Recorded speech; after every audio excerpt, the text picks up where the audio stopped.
Right now? Yeah. Okay, you ready?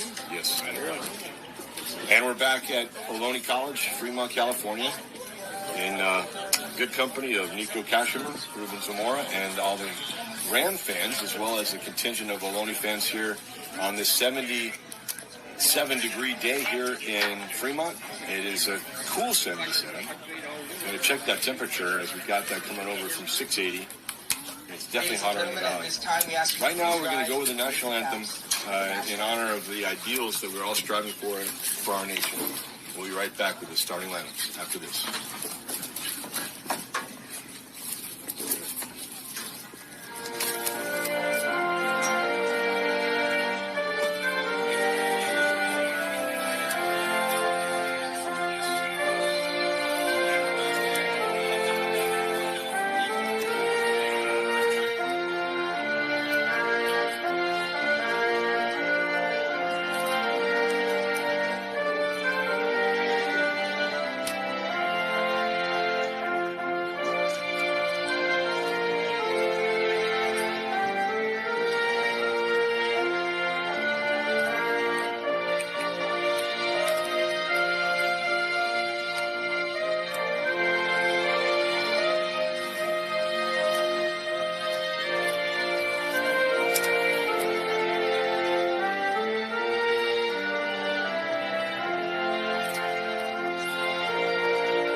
That's our PA announcer, public address announcer, Scotty Piper. We got a little bit of music in the background, I'm not sure you can hear me, but we're going to do our best to let you know that some of the sound will be muted for copyright purposes.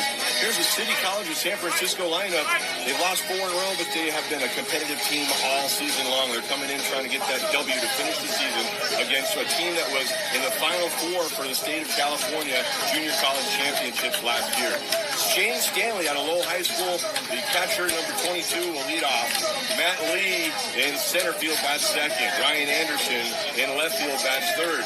David Bellagou is batting fourth, the shortstop. With Miggy Esquinas batting fifth at first base. Jordan Renteria is the designated hitter, batting sixth for head coach Mario Mendoza. Batting seventh, the right fielder, Kevin Mueller in right. Batting eighth, it's Eli Villalobos, the second baseman. And batting ninth, a familiar last name to me, that's for sure, it's Will Harrington, no relation, the third baseman. He wears number 17. He bats ninth. And the starting pitcher for the City College Rams, the bottom half of the inning, will be Owen Gallegos, who is in that battle for the strikeout lead for the conference. For Ohlone, it's going to be Matt Leiterman at second base, leading off.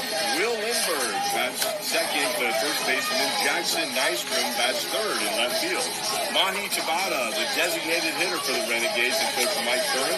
Batting fifth, it's Ethan Liao, the right fielder. Batting sixth, the familiar shortstop, a great glove, and he's up from the 9-hole up to the 6th this season. A great leadoff hitter as well, but he's batting sixth for Curran and the Renegades is Stevie Hom at shortstop. Batting seventh, Josh Algerine, and he's going to bat seventh in play center field.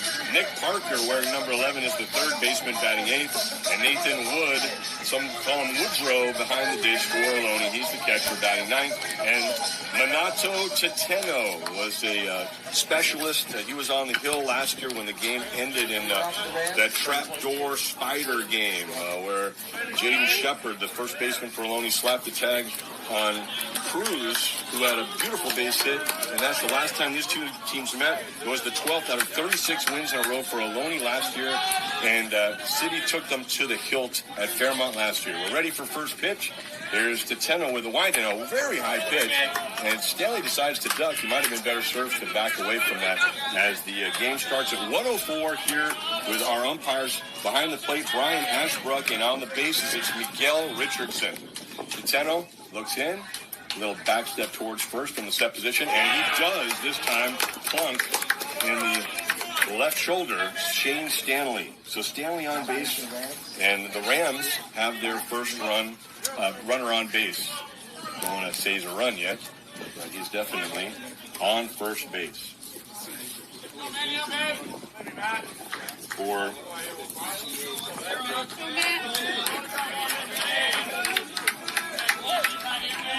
Matt Lee's here now. Ryan Anderson on deck. Beautiful day. The wind is blowing out west-northwest, coming to the southeast, if you will, towards Mission Peak. This one outside, ball one. Pinching in a bit at third base is Nick Parker. Ohlone wearing those kind of light gold with the green stripe and braid, white hat. Here's the pitch. It's bunted well, and now it takes a foul turn, and Tateno picks it up without a problem. Don't want to say this turf is perfect, but it sure does look good. It's been here for a few years now, and there'll be a few funny hops, especially in center field, where the ball seems to really, on that first hop, fool a lot of players, especially the away center fielders. So be careful out there if you are Matt Lee. But right now you are kidding, and you have a count of 1-1. Tateno looks in. And he throws over to first. Now, for this level, of course, you can throw over to first as many times as you like. Nothing like the new rules for major leagues in 2020. We won't bore you with those. You probably know them better than I do. Tateno taking his time. And this one hits the batter again. So twice he hasn't finished his pitch. And twice he has hit Rand. Moving to second base is Stanley. And Ryan Anderson comes to the plate. Want to say a big shout out to Armando Galan, the everyday voice for the Ohlone Renegades. We would have loved to have him on this Bay Area Game of the Week. And unfortunately, he's not able to be here today. He's got to rest that voice up for the playoffs somewhere and for wonderful things ahead at San Diego State, where we hear he's going to be heading next year. But a great young voice for baseball is Armando Galan. Left-handed batter, Ryan Anderson. He turns to bunt and he looks at a pitch low. A breaking ball accepted by Nathan Wood. Trying to give a good look to Brian Ashbrook behind the plate. Rams at first and second. They are the underdogs, but they have nothing to lose. They're going to go after it today. They want to score first. Tateno. There is a fastball on the outside, and it looked as though Anderson thought he'd rather let that go, and he did for a strike. From our angle, we can't quite see the plate's ins and outs. Not as poorly as the dugouts can on each side. The Rams in the first base dugout, the Renegades over at third base in their home confines. Tateno looks once and twice, and now he throws, and it's bunted again. The poor angle, it goes off towards the Ohlone dugout. And you have the temperature right there on the camera that you may be looking at on your television or laptop or whatever device you're looking at here in this age of tech here in the borderlands of the Silicon Valley here in Fremont, California. The Renegades had an amazing postseason last year, and there was some concern as to whether they'd even host a game this year. It looks like they will next week as they surprise Mission. This one wide, 2-2 count. Mission College got them 2 out of 3, but then lost 2 out of 3 to Cabrillo to finish the season, and Ohlone able to get in there ahead of them by a game. 2-2 pitch. Tateno working hard. It's line to right. It's high to second baseman. Link Leiterman, and now a play at the plate, and he is in there. He is definitely in there. Yes, sir. We saw it here from our booth, and the home plate umpire, Brian Ashbrook, gets it right. A great one. Here's the replay there, given to us by Ruben Zamora. And, man, that looked terrific. If you're a Ram fan, a great slide, a great relay there from Ethan Lau in right to Will Lindbergh to Nathan Wood, but just not enough time to get the speedy catcher, Stanley. Not often you see a catcher leading off, and there's one reason why. Matt Lee gets over to third base on the base hit, and David Bellagoo is at the plate. Called a strike, and now stopping and not maybe getting enough time, enough leeway there. as he is thrown out 2-4 on the pass stealing. First out of the game. And Balagu at the plate with an 0-1 count. Ohlone is trying to get out of each inning with 15 pitches or less. Their ERA, as they've studied, goes up dramatically from 16 on, which probably is a statistic everyone can try to use and employ. Mike Curran really crunches the numbers as that curveball's in there for a strike. 0-2 ahead of the cleanup hitter for City College. And a swing and a miss. The ball does evade the glove momentarily after tapping in there, but Wood able to grab it and smack Balagu going by. So it's a K2 and a second out, and Miguel Esquinez is coming up to the plate. Miggy wearing 25, right-handed batter. Go Miggy. Trying to get one more run in here. City College has scored first here in the first inning. They're trying to get another one in, extend this lead.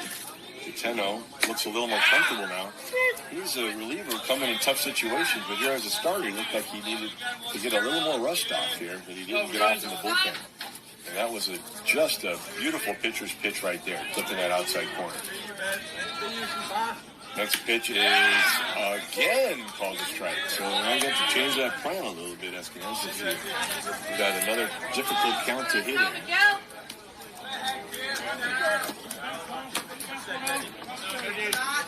0-2 with Lee at third, and it's fouled away. Jordan Renteria is on deck, and he gathers that ball up. Gonna let the in the hole guy get a little bit more time to get mentally ready. So Renteria is ready to hit. Esquinez can get this inning extended. Tenno taking all the seconds he can, and good hold there. I think that was a really nice fishing expedition for the Ohlone battery, but Esquinez, a veteran hitter, kind of knew he was getting set up out there for something off the plate and down. 1-2. Let's see if they come up and in, or if they go back to the spot again. They do, and it's another ball. 2-2.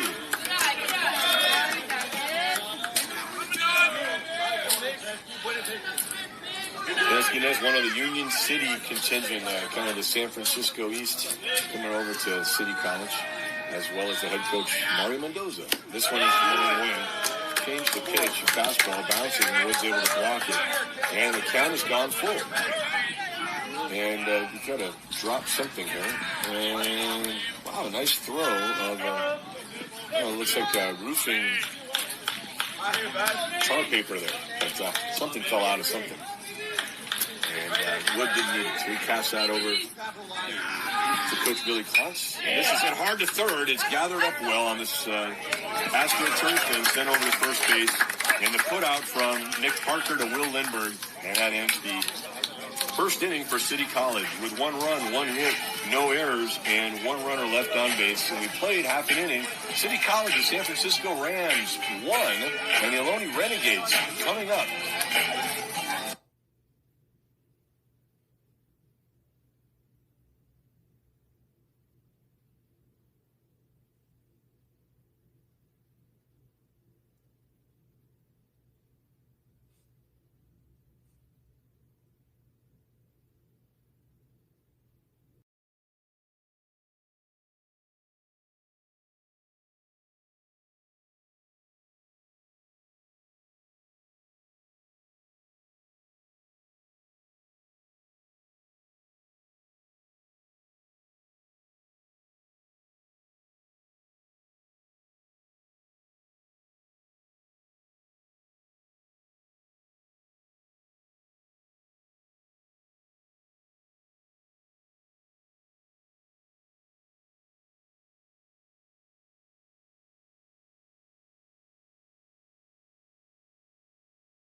Harrington back with you, whoever you are.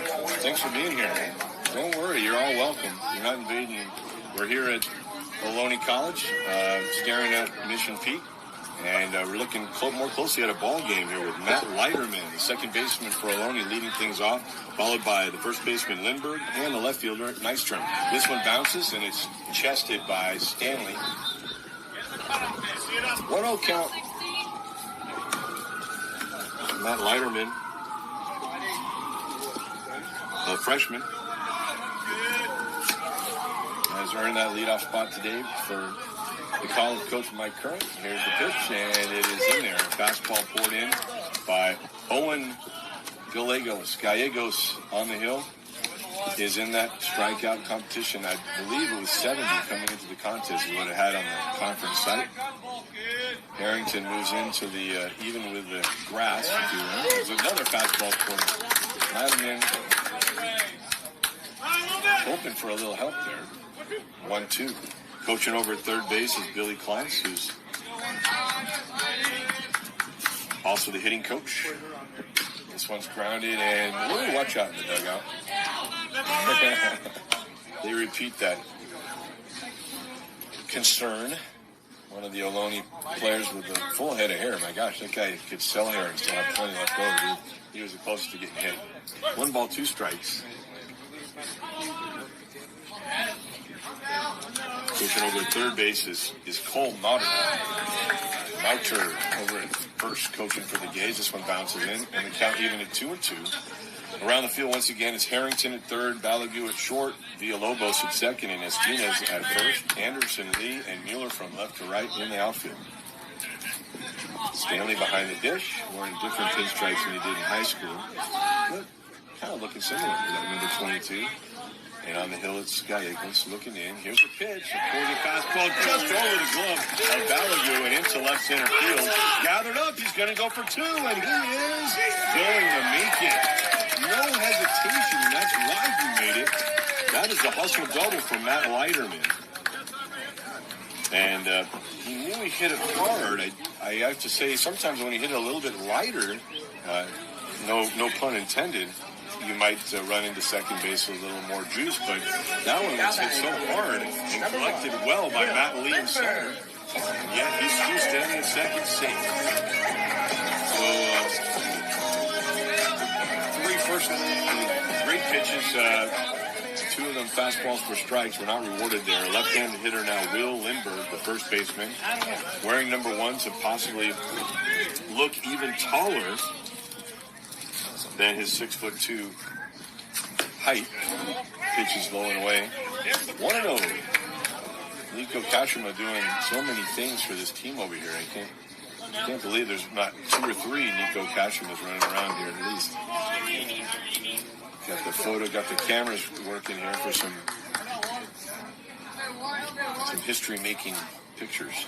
Here's the pitch, and it is just I think that one looked pretty good, but Stanley did kind of jut out left a little bit. Must have just missed the plate.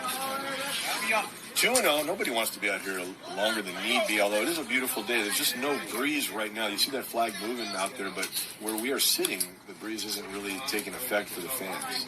And we do have a bright cement and shiny benches. This pitch is beautiful. I want to thank the guys for Ohlone, Will Hansen, Carlos Algarin, and one unnamed, kind of like the Lone Ranger of moving things and helping us here. We'll get his name later. But, we have to get a little table here right behind where we're broadcasting this picture from. These moving pictures. Ground ball to the right side. Villalobos accepts it, tosses it over to Esquinez, and moving over to third is Leiterman. So their goal here is to match him and then extend if they can, Ohlone. And Leiterman moves over. I've heard the song here. Kind of starts out with almost a swing tempo and then goes to some hip-hop. Jackson Nystrom, it's N-Y-S-T-R-O-M. Some say Nystrom. Maybe they do in Sweden or Scandinavia, but here it's Nystrom. He kind of leans leans in hard. He has a good torque, good tuck. The right-hander looks at a pitch high. So for Gallegos, he just wants to get balls to his teammates. This would be a nice strikeout situation and a tough fellow to strike out in Maestro. Out of Livermore High. Another freshman on this roster that, if you will, the glut of the COVID era where there are a lot of extra players is starting to reduce. And perhaps next year it'll be similar. Tough for those guys going to the 4 years. And a little more, we'll talk about another 4-year situation around the Bay Area when we have a chance. Another foul off, and it's 1-2 to Nystrom.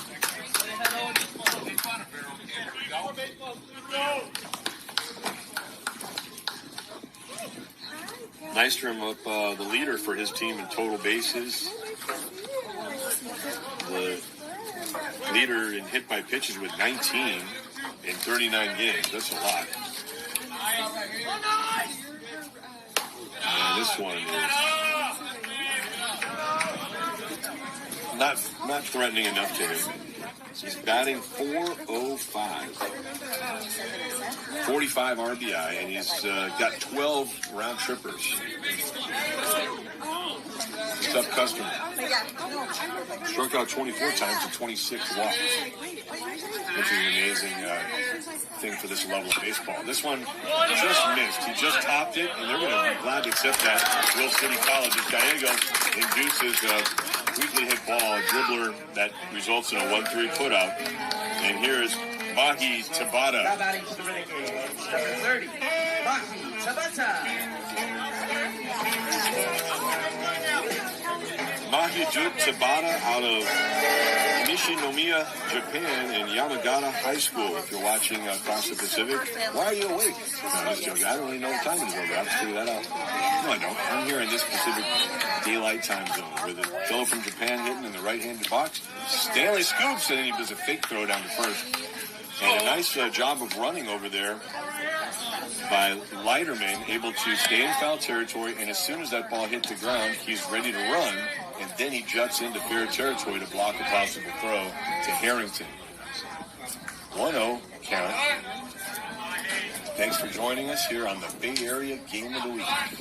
Pitch from Gallegos is just off the plate, and he wanted that, but he didn't get it, and he'll have to come back with a better one. 2-0.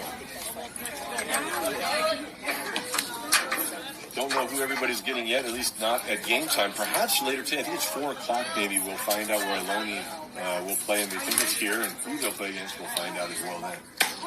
There's a pitch up high. Well, it could be wrong. It could be tomorrow at 4. Somebody said today at 4, so I need 2 sources as a good journalist, so I'm just speculating, if you will. But a play-by-play guy can do that. 3 balls and no strikes with 2 away. Off to his lead is Leiterman, and this is an off-speed pitch to the first strike. And a nod of approval from Mahi Tabata.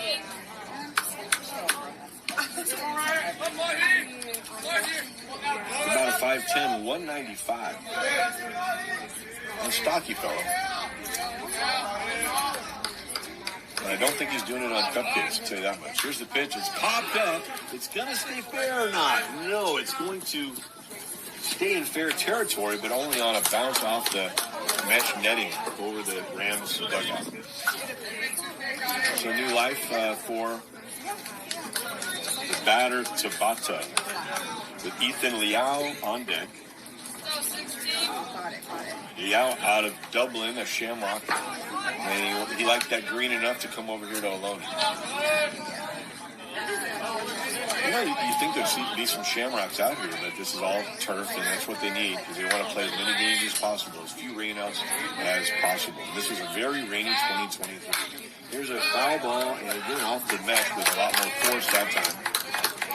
So Gallegos has Tabata a little bit mystified, but he's using the 2-strike approach now. He's definitely just trying to glance one somewhere. Maybe hit one over Villalobos and in front of Mueller and right. Let's see what he does with that red, silver, and black bat.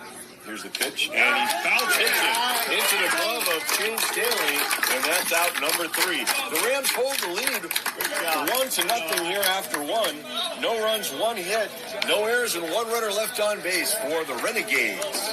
And we played one here in Fremont, 1-0 San Francisco.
Now batting for the Rams, number 40, Jordan, 30. And Minato Titenos just put his right foot back on the slab after warming up in the throw down by Wood. And here comes the the 6th batter in the city order. It's Jordan Renteria. He was very eager to hit, running around trying to get foul balls from Esquines, and he closed it out with a hard hit ball to third. If you're just joining us, the Rams scoring 1 on 1 hit, had 2 hit by pitches before that, and just 1 hit for the Renegades. A nice hustle double, but he was left stranded. That was Leiterman. This one outside, it's 2-0 count. Minato Tateno, also out of Japan. He has 12 appearances on the year, 18 innings pitched. His ERA is at 5.5 and 21 Ks. And here's a swing and a miss. And I don't want to overdo it with statistics because I know that most of you are watching on your laptop or your computer or whatever. Hopefully not a dial-up, but you can see these statistics as well as watch the game. This is the swing through. And the count now is 2-2, I believe. Catch it with the barrel. It is 2-2. First batter of the top of the second here at Ohlone, where the heat now from the valley is starting to overtake that fog that San Francisco and the Bay Area's west side is experiencing. Here's the pitch, and it's lined and caught. So not as challenging a play as it might have looked off the bat. Leiterman, disappointed he couldn't score in the bottom of the first, decides to take it out from the Rams here in the top of the second. Line out by Renteria, 1 away, and Kevin Mueller, the right fielder, comes up to the dish. Coach Mario Mendoza out of Union City himself. The Ram great on the field. Coaching over at first base, this one's fouled away. Coaching over at first base is Jackson Wood, who was injured and unable to finish the season as an active player. But he's over there. He looks good in that helmet, huh, Nico, with that with no ear flaps. Huh? I don't think he has ear flaps. No, it's the real deal over there. Okay, I guess he's already graduated in coaching ranks, at least temporarily. First pitch was an attempted a bunt to get on base, and this one away through the opposite batter's box to Mueller. Kevin Mueller. There's that black helmet. A little white line underneath the ear flap. Looks like it was cracked, but of course it's not. Here's a pitch, and it is right. 1-2. So Mueller didn't like that one. He thought, okay, I'm going to go 2-strike approach. With Wood over there at first base coaching the bases, reminds me of Joe Wong not many years ago, but a Lincoln High product who ended up being a player, then a coach, then a coach, then a player, then a coach for the Rams. With his Good activity. Physical therapy, occupational therapy studies that did not take up NCAA semesters, he could come back and play again, and he did when the Rams needed another strong infielder. Hi, Joe Wong. Here's a pitch, and on the 2-2 count, just missing that one. Taking something off of it and swinging through is Mueller. So that's the first strikeout on the day for Tateno. Hasn't pitched so much as he did last year, Tateno, but yet he starts this game. And we believe that Coach Kern might employ many pitchers in this contest today, getting all some work before the playoffs for his team. Eli Villalobos. That bat looks like a candle on fire, and the third batter hit today. The Rams have one hit, and have been on base with 4 batters. Let's go, Will. And here goes Will Harrington. You can maybe hear some Hawaiian music as Harrington comes up to the plate. George Washington High School alum of the city and county, the San Francisco School District, stands up there. Saw him win a game versus College of Redwoods last year, hustling around the bases, a stolen base, a couple wild pitches, and they won the game against Redwoods. That game was at Contra Costa last year, and a wonderful highlight for the Rams there. And Harrington has brought a lot of pizzazz to the club in that 9-hole today for Coach Mendoza. Off to his lead is Villalobos at first. Tateno hasn't, and there he is. I thought he was off too far, and he was. Yeah, I think he was out, but it doesn't matter what I think. It's what Miguel Richardson thinks. So Harrington will see him again next inning as the Rams go down. No runs, no hits, no errors, and no runners left.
All right, we're returning to action here in Fremont, California. What a wonderful city. It's the 4th largest city in terms of population in the Bay Area. I don't think most people know that. And there's a whole bunch I don't know, but I do know that. So San Jose, San Francisco, Oakland, and in Fremont. And it's a little more populated today with a lot of City College of San Francisco Ram fans joining their renegade counterparts in the stands. As Gallegos looks into Stanley's sign, and now he rocks and throws home. And this is in there for a strike. Gallegos decided to throw on the shades about the same time I did here today. Ethan Liao at the dish. Number 22, the right-handed hitter, stands in there with the uniform white helmets of the Renegades.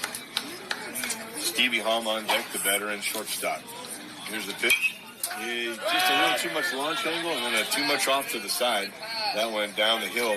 It's quite a crest. I'd say, frankly, not a cliff, but not a knoll either. It's a good hill off to the right here, past what is the Ram bullpen today and dugout. Down below that to the parking lot where most of the San Francisco fans park today. Here's a pitch. It is blocked by Stanley. Got to keep those good umpire relations with Brian Ashbrook behind the dish. And that's where the restrooms are today, too. So I know it's going to be either Nico or Ruben in for me for at least a few batters today. So, show them your love, with your ears. 1-2 pitch, and again, trying to get Liao to swing at a bounding ball to the catcher. Didn't happen there. Just a little bit too far in front of the dish. We've got the haichus out here, by the way, fans. We love those haichus. They come to the United States from Japan, where a lot of the players for Ohlone through the years have been coming from. Nice to have that pipeline as well for your team. Liao looks through the left-hander's batter's box, and it's a full count. Liao, Hom, and Algarin going to bat here for the Gades. Coach Kern takes his station on the far left side of the dugout, as this one's fouled away towards his on-deck hitter. And looks like Nino Voltaggio will go over and grab that one for the Gades. Coach Kern, as does Coach Mendoza, wants all his players up and ready in the game, showing that they're ready, learning as much as they can on that top rail possible. Line drive, and he stayed with it. Went out to that back corner of the plate, did Liao, and he comes up with a base hit with a two-strike approach sent back in by Kevin Mueller. And so the second hit of the game for Ohlone is a single.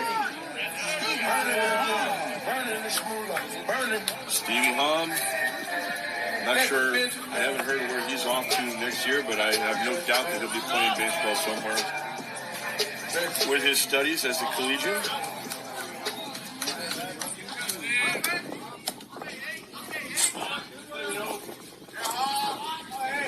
Stevie Hom out of San Jose's Valley Christian High School. Number 8 stands in there against number 16, and 16 throws to 22 for a ball away.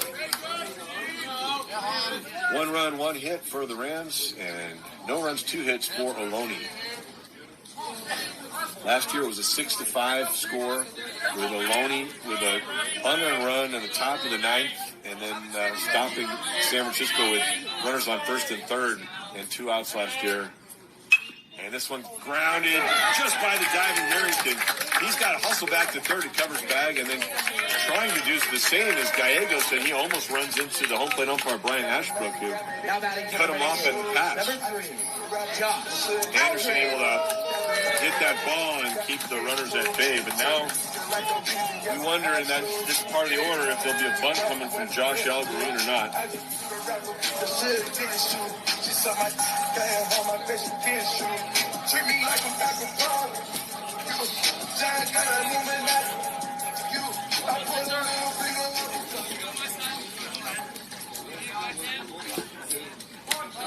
So, losing a little internet for you. I want to get you some information I can't do right now, so we're just going to go with the bare bones. You don't mind. You can look it up better than I can. Here's the pitch coming from Gallegos after checking the runner. It is a bunt, and kind of stayed high. Leading in a little bit and then backing away was Josh Algarin. The freshman, pure left-hander from the Kings Academy on the Southern Peninsula, resident of San Jose. Actually, Kings Academy is San Jose, I believe.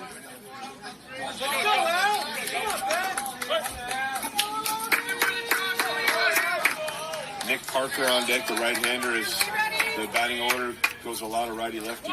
Here's the pitch, and it bounces away. This time, Stanley can't get in front of it, and what could have happened on a sacrifice happens without the need for Ohlone. And it's going to be officially a wild pitch, I'm going to have to say.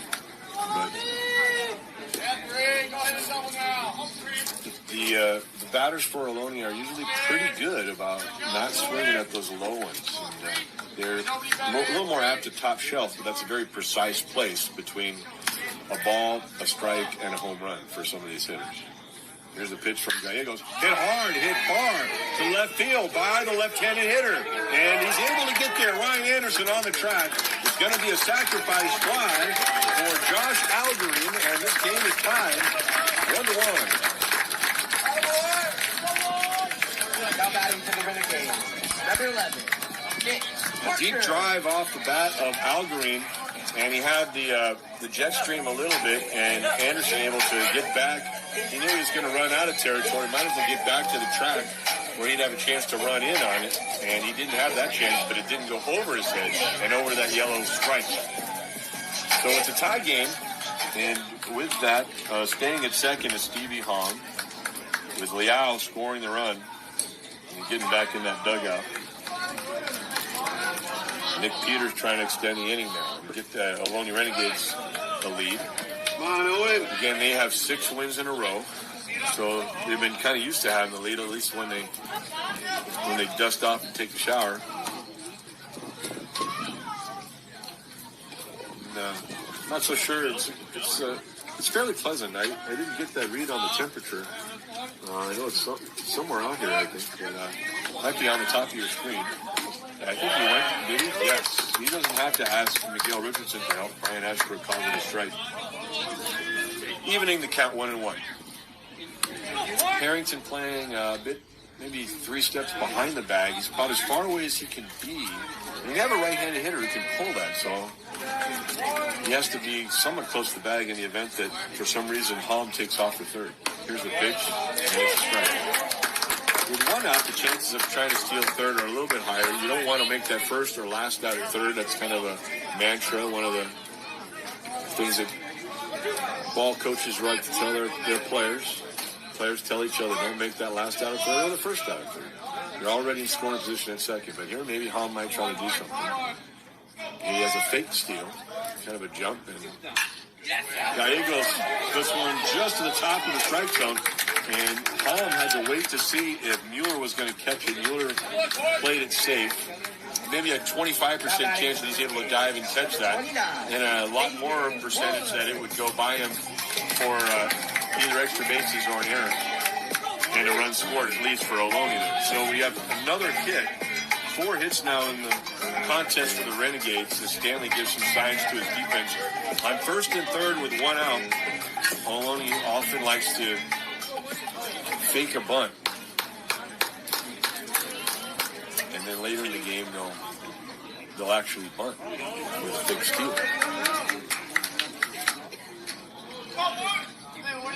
Here's the fake bunt, and it is off the plate. I must say I'm a little thirsty. We are in the direct sun, but I have a beautiful Adam Sandler-esque wicker hat.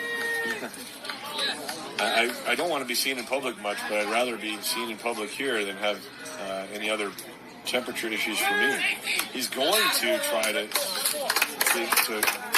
bunt that ball. Did he step on home? I guess he didn't, but man, his feet were all on top of home plate after the ball was fouled away. Anyway, going back there to get the ball is Matt Leiterman, who'd be coming up for his second time at bat. Nathan Wood, the catcher, trying to drive in at least one with Halm at third and Parker at first. And now a 1-1 count with 1 away. Gallegos looks, and a swing and a miss that was really late, and he was out at second base. What a beautiful throw from Stanley. He had a bunch of aluminum right in his grill. That looked more like a badminton hit with going for a birdie or shuttlecock than it did for a baseball there from Wood. And I think he just barely got away with that. A little bit longer before he swings, and that's going to be interference. 1 ball, 2 strikes nonetheless. Wood was able to hold it to the last minute to do his safety swing through. But he couldn't prevent Parker from being tossed out at second base. So both teams now with a pick or a throw out in the contest, and the 9 batter up there now with 2 away. Halm rubbing continually his visor, and this one popped up. It's over our way.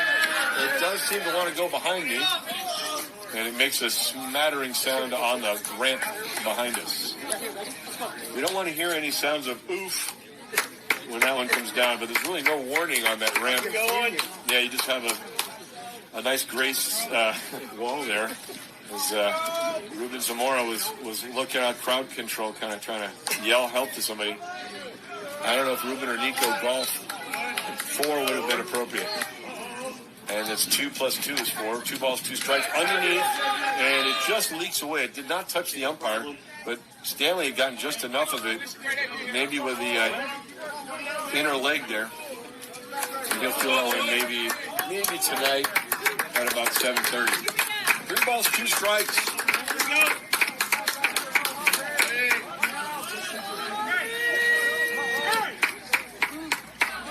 Full count now. 1-1 game. The Renegades looking to go ahead for the first time today. Here's the pitch. It is right over the shortstop into left field. And it's gathered up by the center fielder. And the gap scoring is Stevie Hahn. He was very concerned there. He didn't go for third, didn't go for home when he thought maybe he had the chance. He just decided to let Wood drive him in. And RBI, the second one of the inning for Renegades. And Matt Leiterman, who singles to the very same spot. Actually, it was a double for Leiterman. And it was almost exactly the same type of hit that we just saw from Wood. So the Renegades lead 2-1. And here's the pitch. It is going to border the inside of that strike zone. Bellowed out there by our home plate blue, Ashbrook. Holding on the runner at first is Miggy Esquinez. Gallegos with a good move over there. Has 1 K on the day, if you're wondering on the K count. Here's a pitch down low. Gabe's tough team overall to strikeout. Many of their players very balanced with their walks and strikeouts, more so than most teams. So you really got to earn those outs against Ohlone. One of the Final Four in California last year. San Francisco, the journeyman or the vagabonds. One of my nicknames is Journeyman Dan, going around the bay for City and Laney and Contra Costa, and yours truly here as well at this site. Ohlone calling quite a few games last year. So some really great people involved coaching all these clubs, and some really neat players from around the Bay Area and the world. Here's a pitch.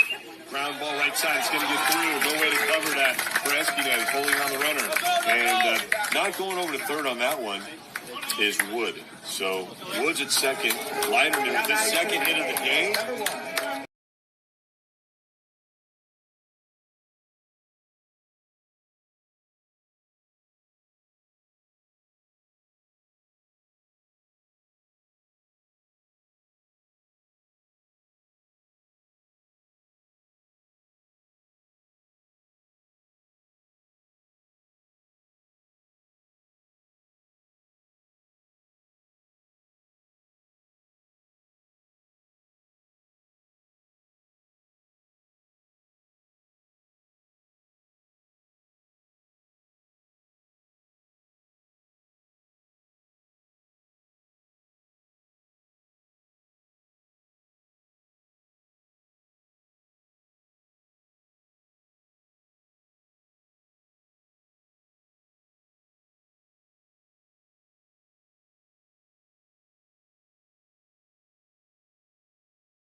All right, I'm going to bring you up here. Ready? 3, 2, 1. Hey, and a happy Gathering of Nations powwow if you're over there in Albuquerque, New Mexico, watching the game on a break. Dan Harrington with Nico Kashima and Ruben Zamora, and a whole great crowd gathering and gathered here. I guess that's the theme song for This Week in Baseball back in the day, too. Anyway, it's a gathering of crowds day here in the United States. This one grounded on a pitch from the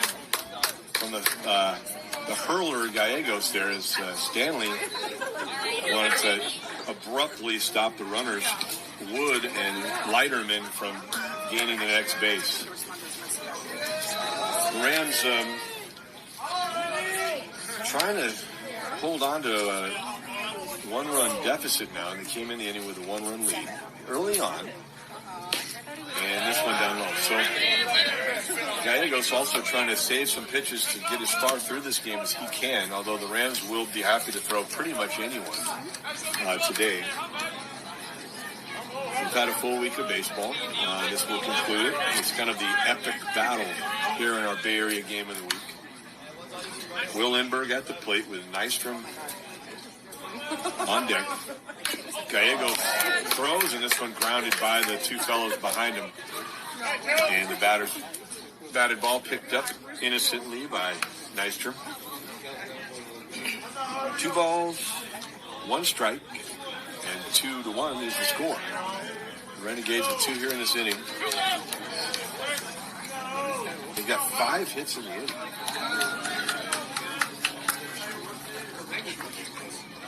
Diego throws once, twice. Here's the pitch. It's ground again. Nothing Stanley can do on that one. There's not one part of him that he could get that. And focus. City doesn't care if Ohlone knows their strategy is to miss the bats low. But you gotta have a lure when you go fishing. So it's just a little too far in front of the dish, and that time unblockable for Stanley.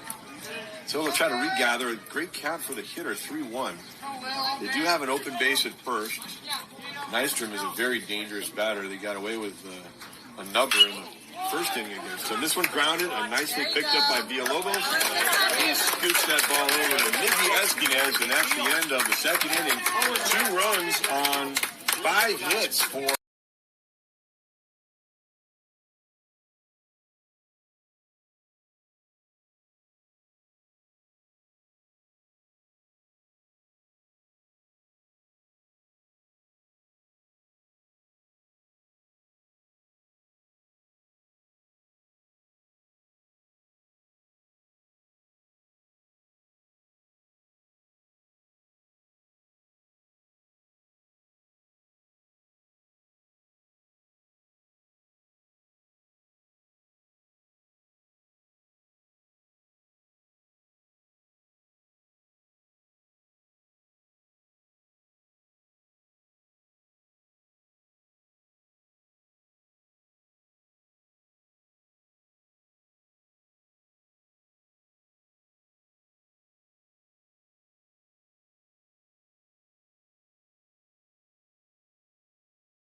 All right, you ready?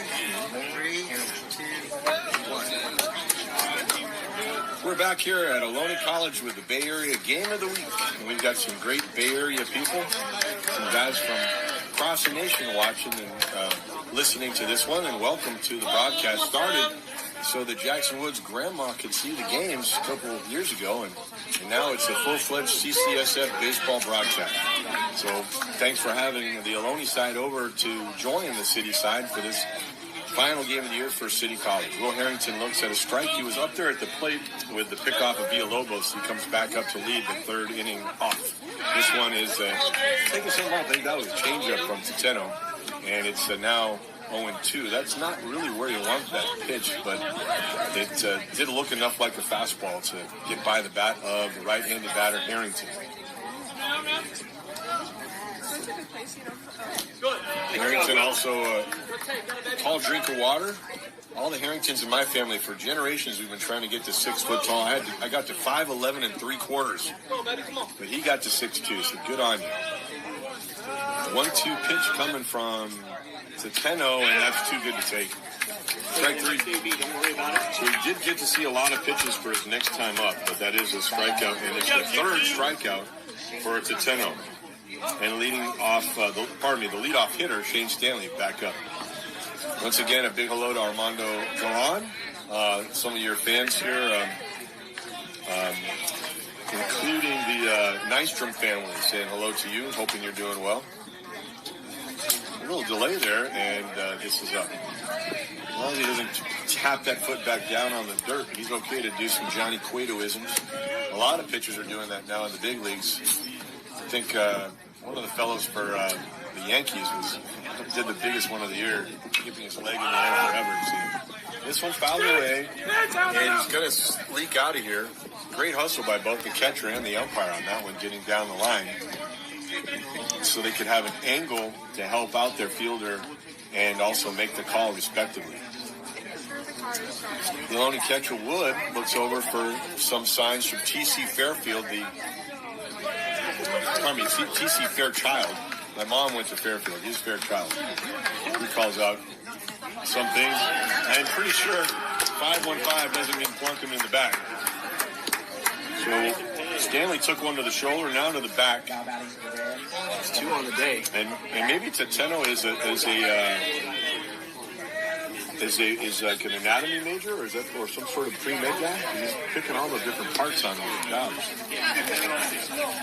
So with one out, Stanley's on first base.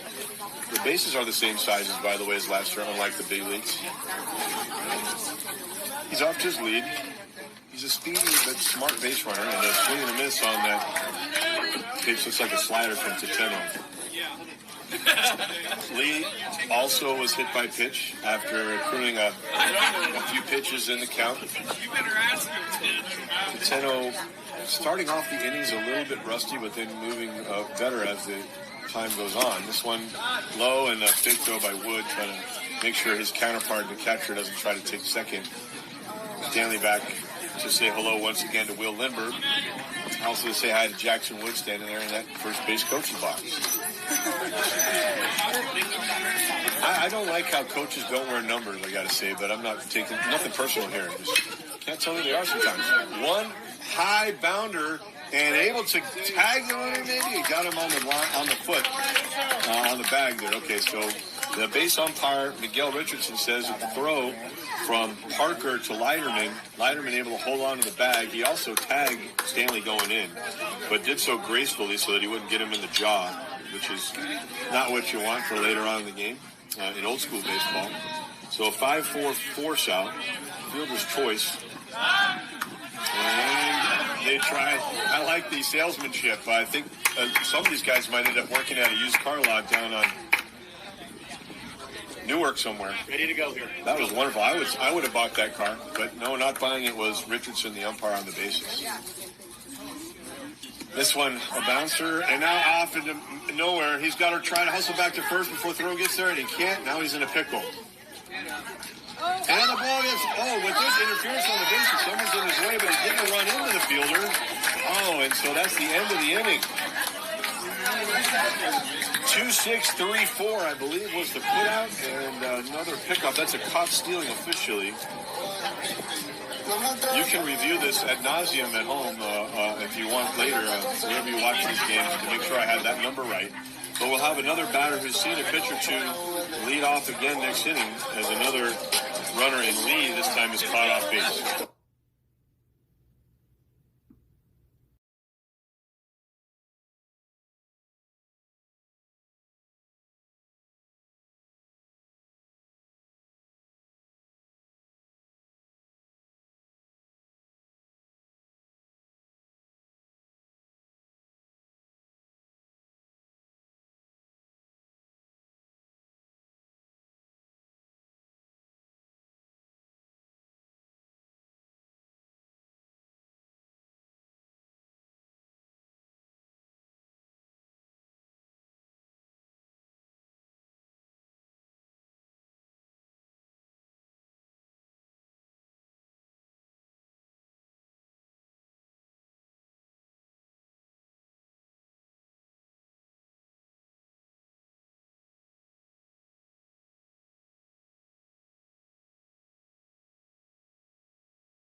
All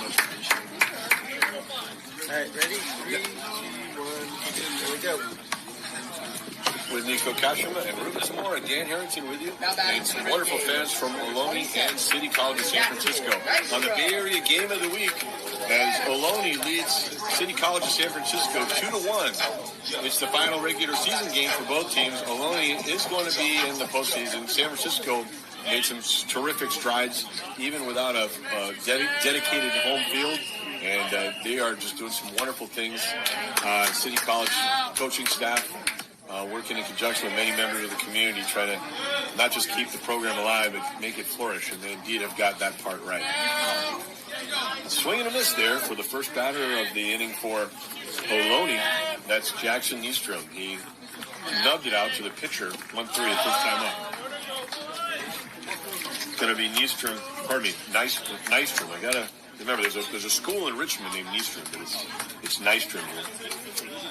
Tabata and Liao up here for the bottom of the third inning here at Gateville, if you will. It's high and deep, and that's going to the outer limits of Gateville, way over the fence by the American flag. A home run for Jackson Nystrom. Jackson.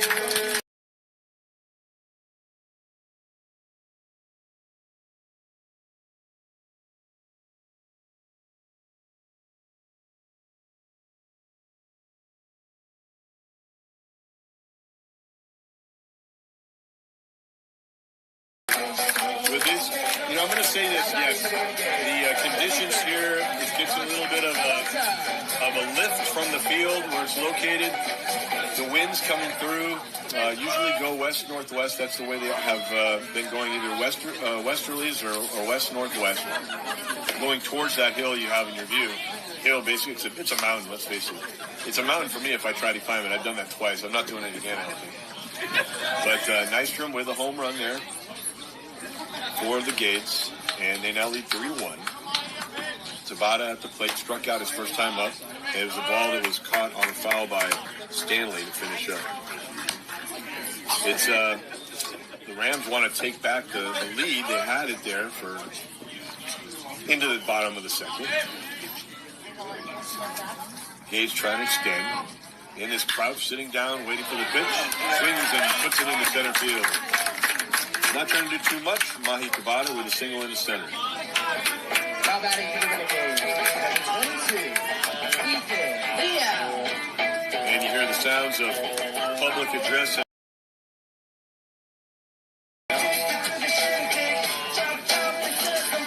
Liao singled and then scored after reaching second on the single by Hom. He had got to third on a wild pitch and came in on the sacrifice fly by Josh Algerin. This is up high. My goodness. Now, if I were umpiring, I would have fallen on my back on that one. Able to keep in the lane there. I think he was looking for a charge call there was Brian Ashbrook. As there are a lot of Warrior fans and King fans perhaps listening to this broadcast. But we'll stay with baseball here with a runner on first. In Tabata, this pitch is up high. We're going to see if Askew went.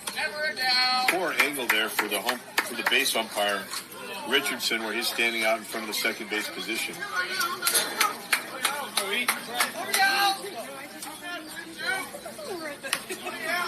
Our Cracker Jack stat crew says that is Nystrom's 13th home run of the year. Wow. And Armando Galan gives that information and does want to let his fans know he loves you. He loves each and every one of you. So your normal voice for Ohlone baseball. He will be back in the saddle again someday for sure. Before he gets in on that horse and rides on down to San Diego State. As I throw on a little cowboy accent as if I've ever lassoed anything. Here's the pitch. It is fouled my way. I think maybe Liao wants me to knock off the Western wear talk.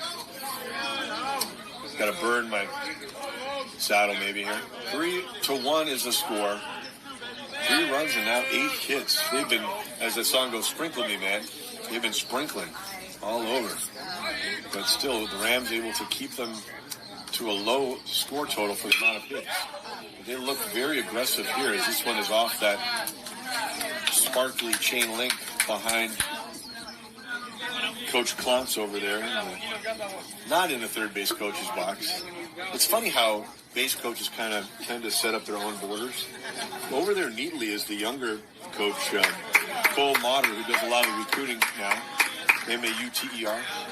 He's over there, like, paying attention, following the rules. Coach Klontz has to be over there, kind of holding his nose to things. Kind of standing there, watching this one as this pitch sails away. 3-2. Stevie Halm on deck. Liao. He singled to left center. Then Halm, after him singling, he does it again. Here, Pepper in that left side. He's going to give it a try at third base. The throw, Harrington gets a swipe tag, and he is out of there. And he got barely any of the fabric of the leg, but a really nice play. Tabata just has to accept it. The ball did beat him. Harrington might have been getting happy feet a little bit, but he was able to get back close enough to the bag to stretch out and get that knee coming in of Tabata. You give a base hit to Liao, and then you give an on the throw to second base.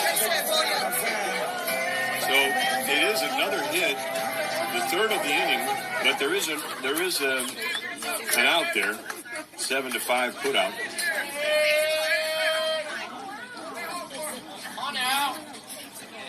Here's Stevie Halm, looks at a fastball, first strike. So Gallegos, beautiful pitch there. I think he had all plate, but that plate's 17 inches across, but it's more like 23 if you count the width of the baseball. Except for some of the pitches I might have thrown might have been more like 10 inches of volleyball. Anyway, here's the pitch. Not sure where that missed, but we'll accept his word. He's the closest. 1-1 count. I had 2 1/3 innings of scoreless relief as a college baseball player, by the way. And that was a miracle. Not a DH that day, which was rare. I usually caught. I was usually on this end of the battery, but for some reason they put the negative side on the hill. It worked out that day for Worcester State. Here's the pitch, and a nice curveball. Right, too. And there are times when frankly, I don't want to change history, but I wish I'd played a little bit of junior college ball. And I'm really so happy for each and every one of these guys out here on these clubs, giving it their effort. Each team making the best plan that they can make for their club's talents and all exercising hard. And that's for these two teams and all around the Bay and the state of California. This one grounded foul. Ooh, watch your left hand.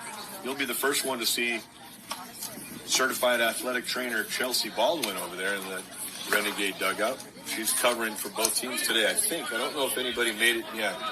City College with a wonderful training staff as well. Hello to you if you're listening back there on Phelan Avenue in the Ingleside. Actually, no. It is free to call away now. Yeah, got to remember that. That's my neighborhood, man, back in the day. Yes. Over from Holloway and Marica. You ever seen that? The world's largest sundial over there. Beautiful. Go see it. Get a little sandwich on a sunny day or a sweater and a sandwich on a foggy day. Beautiful place. The world's largest sundial. Ingleside Terraces. Yeah. 1 ball, 2 strike, 1 out. Here's the pitch. Yes. Oh, my goodness, hits the glove. But he must have established that outside. Right where the glove was. Nice job, Owen. You're all right.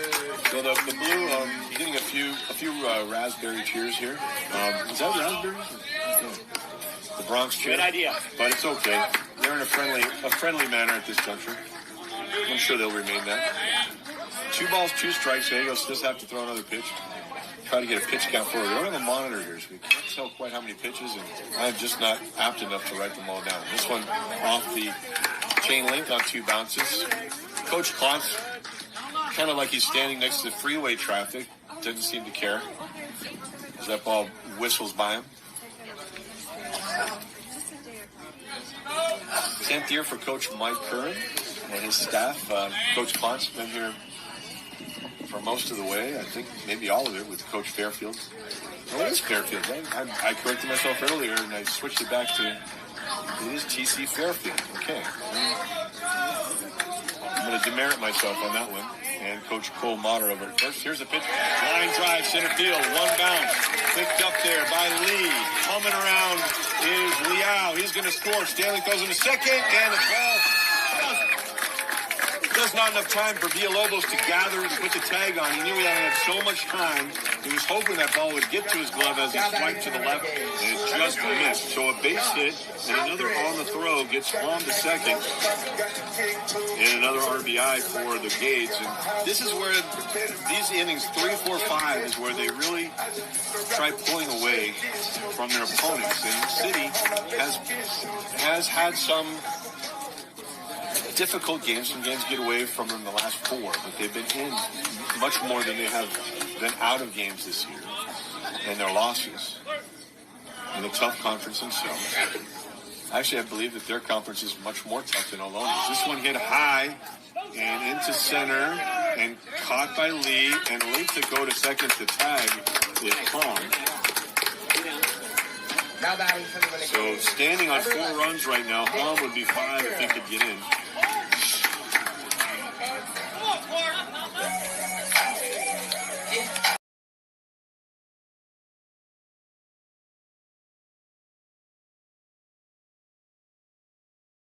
Al Green just hit. He was out number 2. Yeah, Nick Parker. That's Nick Parker's song. How can I not know that? Come on, man. Sounds like you're going to park cars up in that lot there we can see in the upper left. The cheap seats, as Senor Galan likes to call them, there's nobody in the cheap seats today. He kind of appointed little land deeds to players from Florida and Mike Anthony Valdez last year, and others who would come up from SoCal would have their little spots over that 347 mark in left field. So this one gets away. Over to third base goes Stevie Hom. Hom doesn't mind getting the extra 90 feet. With 2 out, another long inning, a lot of stressful inning for Gallegos. And you have to wonder, how long will Coach Mendoza and team want to go with him? This is up and away. Jet Trevino, Nathaniel Bresner Mendoza, Scott Garlow. Who else is down there, Nico? I think it's just Coach Mendoza and Jet Trevino today. Really? I think Coach Bresner Mendoza and Coach Garlow would like to see this game, but they don't want to see this as the ball gets away. And will that be a wild? Is going to be a wild one to hit the ground first? Yeah, it's a wild pitch. So the 5th run scores, and now that's the 3rd wild pitch that I have in my book here. So, hey, the bases are clear for the Rams. You start where you are right now if you're rooting for City College of San Francisco. If you're the Renegades, you do want to have a competitive game as you make your way to next week. You want to get as many players in the game, and all of them, I'm sure Coach Kern has faith in regardless of what the score is. For Coach Mendoza, you want to get as many players to appear, especially if this is their last contest for the Rams. So nip and tuck games, sometimes you do, sometimes you don't sub in, as you'd like to get participation. It's competition first and participation second. 3-1 count on that strike ball, but this is ball 4. I'd expect another trip to the hill as Parker goes to first base. It looks like he's limping a little bit. He's a little gimpy. Did I say that on the air? Gimpy? Maybe he looks a little Gumby, which you know that animated character. He kind of went down a little jittery now. So not going out to the hill or any of the Ram coaches, but Shane Stanley, if anybody can be a veteran backstop in 2-year baseball, he is. Has he played the most games at catcher in recent memory for the Rams? Yeah. The catcher position has always been very volatile here at CCSF, but Shane's been the first staple catcher in a long time. Yes. Much appreciated by Coach Mendoza. We need stability. Nathan Wood at the plate. There's his strike. I'm hearing everybody call him Woodrow, but his name on the roster is Wood. He's out of Pacific Grove. A bunch of trees down there. You call it Pacific Grove. A nice view of the ocean. Here's a pitch. View of left field. That ball, as if it were a drone, coming down to land in the glove of Ryan Anderson. And Leather wraps around the 3rd out of the inning. And in the inning, there's 3 runs scoring on 4 hits for Ohlone. They've got 10 hits now in the game.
That breeds Hit it when you're in the shot. that If you're breeds ready. itself so 3, much.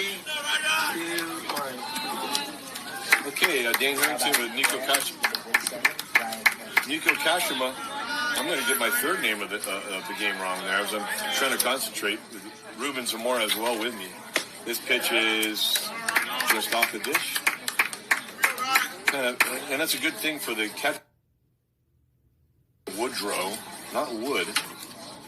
Right? And I've also switched a couple names today with our umpires, so I'm going to get that right for you. And they don't exactly look alike. I'm sure that neither one would want me to say they look alike. But the correction is that Miguel Richardson is behind the dish, and Brian Ashbrook is on the bases, currently there behind the first baseman on that first base line, right field. Here's the pitch, and it's a strike.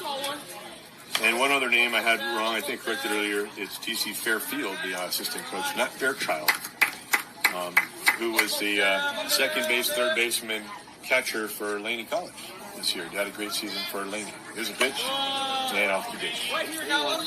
Interesting for Laney and Contra Costa. Contra Costa had 4 players who were in Laney's program, and Laney got 1, so Fairchild must be a heck of a player, as Contreras Martinez Crivello went over there to Laney, and why is the other name escaping me? I'll find it later. It's probably because it's not this game, as the count has now gone full here in the Bay Area game of the week. City College batting. And this one inside takes the ball forward. Does Ryan Anderson. All right, 7. Good, David. 28B. Here we go, 7. All right, David. Am I allowed to cheer? Okay. We've got cheer. We've got folks.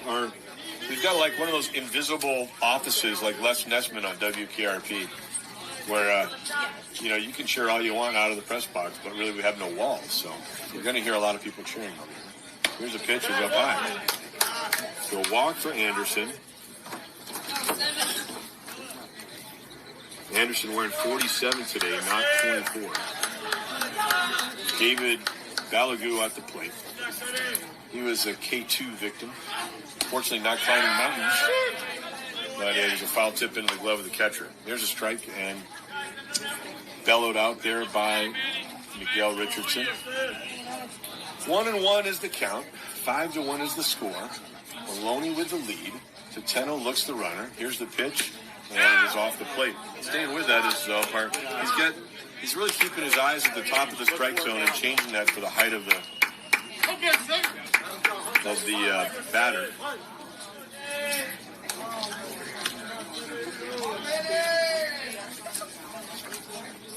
Right-handed hitter swings and misses this one.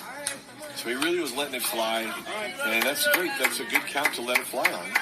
And the pitch just evaded the bat, if you will. That was a breaking ball that probably wouldn't have been a strike, but it was really a good-looking pitch. Yeah, the hitting goggles on. 2-2, no outs, and this is a swing through, strike three. So Balagu's done so much for the team, and he's going to hopefully find, if you're a Ram fan, his magic his third time up at the dish. Here's Miguel Esquinez. Miggy steps in there. I think Miggy could be a hell of a dancer. I think the way he kind of moves. You know, I'm not going. What's that? Dancing with the Stars here on you, but he just seems like the kind of guy that the footwork on the base paths, covering bases, their first base. A lot of people has really undersold that footwork that the first baseman has to do. Running down to second, the ball in a hop, using an AstroTurf to his benefit. The home catcher knows you can just bounce it down there. It's going to get there just as fast. Nathan Woodrow would be first to say it wasn't his best throw down to second, but it was effective, and that's what counts. And the runner is out, 2-4 for the second out of the inning. And Esquinez up there solo on the field for his team with a 9 out there for the Renegades. Here's the pitch and a swing through on a high pitch. Tateno kind of signals to Woodrow. Okay, it is 1-1, so correction made. And that'll work out for the Rams, and the Renegades just have to throw another strike there. They're probably not going to take too much worry about that. Tateno with that stutter delivery, a short center field, and able to range in and gather that is Josh Algren. So for the third inning in a row, the Rams get a runner on, but then finish with nothing.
Batting for the Renegades, number 19, Matthew Spider-Man.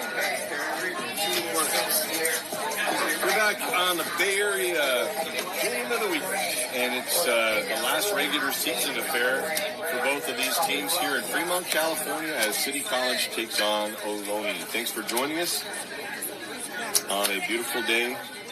And I guess I had the temperature wrong. It was about 70 to 72 when we started, and then it was I had 77, but that was on the crest coming in from say Dublin, Pleasanton way.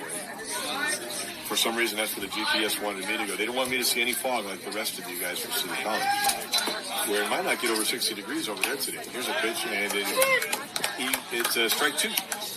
So one a bit high and one a bit low, and here we go with an 0-2 count for Owen Gallegos, who has struck out 1 on the day and has scattered 10 hits. A lot of balls falling in left center field. This one is going the same way, but Harrington cuts it off. Throws to first, and it's scooped. And a great play on both sides as Miggy Esquinez makes the first gather by Harrington and doubles up that effort with an even more remarkable scoop. And that's what you need over there at first base, keeping his eyes behind the ball as it landed and came up into his glove. So a 5-3 put up for Leiterman, and here's Will Lindbergh. Lindbergh has bounced out to second twice today. Second one a bit more challenging for Villalobos than the first. Here's the pitch from Gallegos, and it kind of duds. It's a very quiet sound, hearing from the glove of Stanley, and gathered up there nicely by Cage Campbell, hustling. Good hustle. Double C with the hustle for CCSF. Here's a little slow rock and roll. And this one hit to fairly deep left. Going back to the deepest part of the park. It's off the wall on 1 bounce. Lindbergh in at second base, standing up, wishing he could get third. And gives the old heave-ho to his teammates in the dugout in a good way. That's a long double for Lindbergh. Jackson, Nystrom.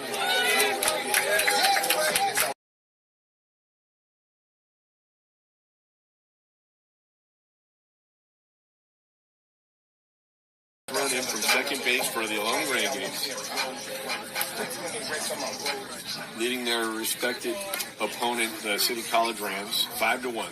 The Rams scored first. That's one of the things that the Ohlone Gage want to do on the checklist for Coach Kern.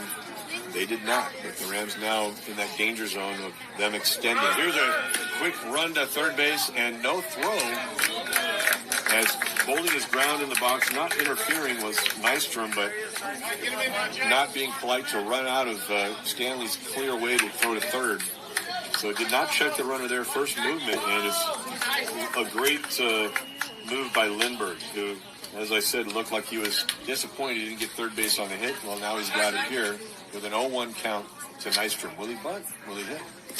With this spot in the order, you would think he'll swing away. He hasn't been called upon to sacrifice too much, or given his placement in the order and his acumen, his totals on the season that you can look up there.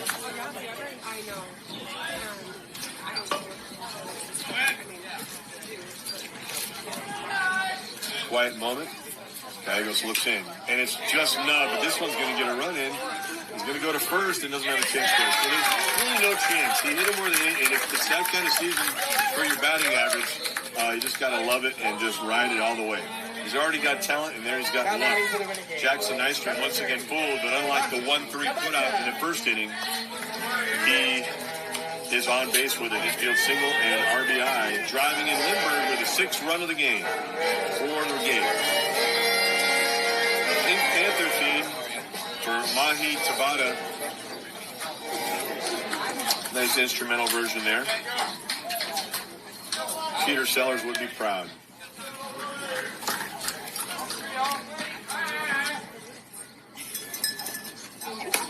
Saying earlier, this is a take-back day.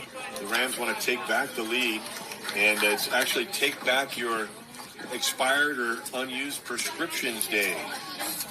So if you have any at home and you want to hustle home after this game, or you're listening on your mobile device, go gather up all your drugs. Here's a ball hit high into center field. Matt Lee. He's going to get an LSD trip looking high into this mostly blue sky. Just ever so slight haze has now got in. A purple haze from San Francisco maybe has leaked over to Fremont. But there's the out there on a high fly ball by Tabata. That's the out that Gallegos and the Rams were looking for. 2 away with Nystrom still on at first base and Ethan Liao, the batter.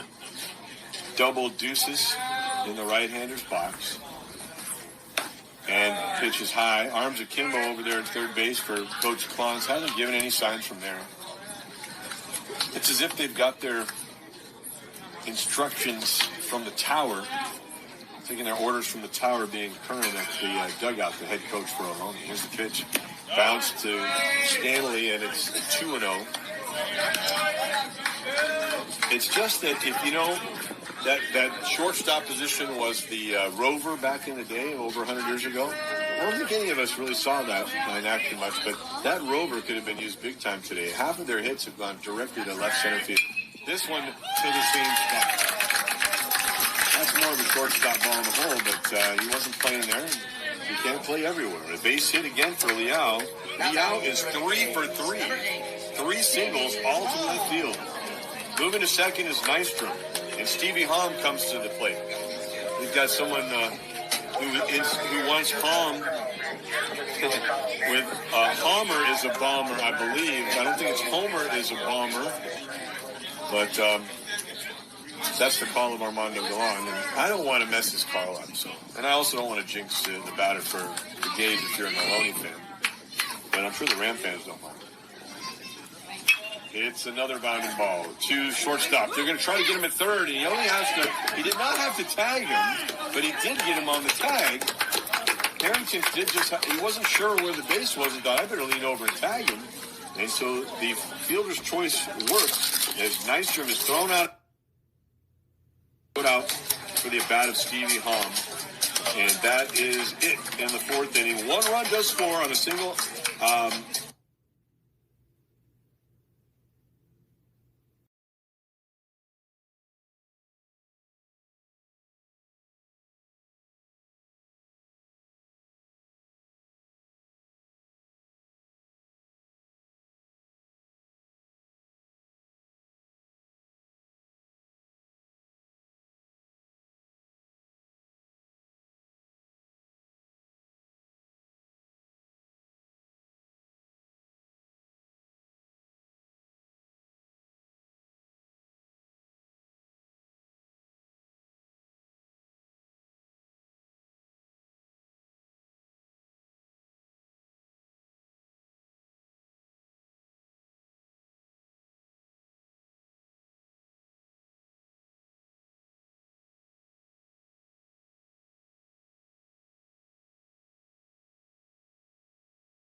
All right, I'm muting. Now batting 3, 2, 1. Jordan Rizzo. Dan Harrington with Nico Kashima and Ruben Zamora. Hello, Grandma. Jackson Woods' Grandma. And wherever you are listening to it, hello to you. Coach Mendoza in his spot there right on the back line of the third base coach's box. And different coach over at third base now. It's Nevin Lee over there wearing the helmet. As this one's grounded up the middle and a base hit. Maybe Nevin Lee is the lucky guy at first base to greet Jordan Renteria with that base hit up the middle and get this inning off with a bang. The fifth inning as we near the midway point of this game today. Get it.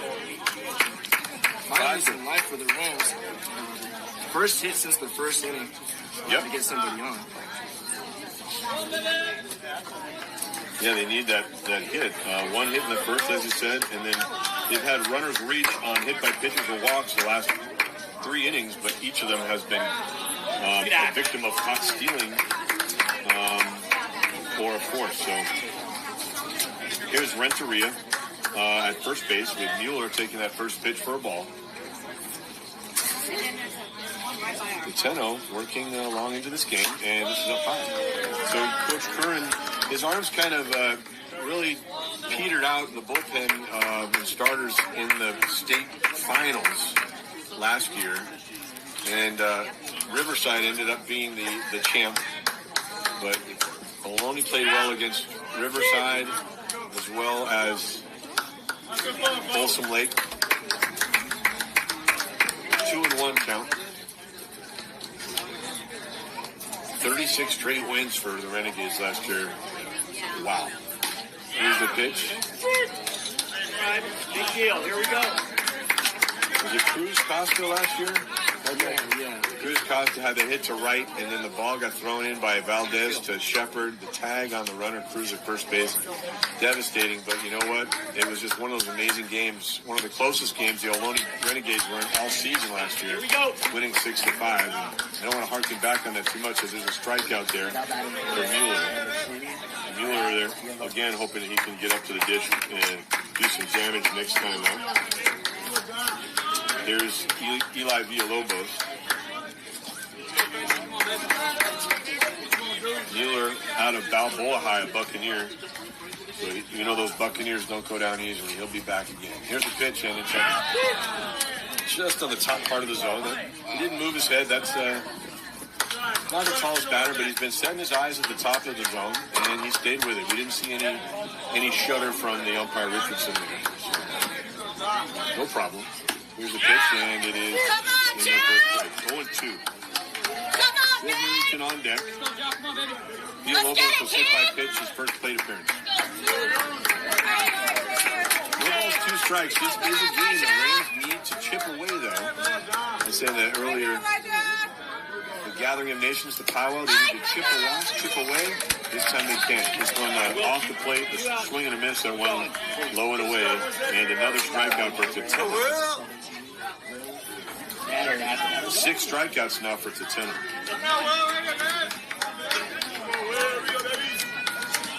Not a big frame, Tatena.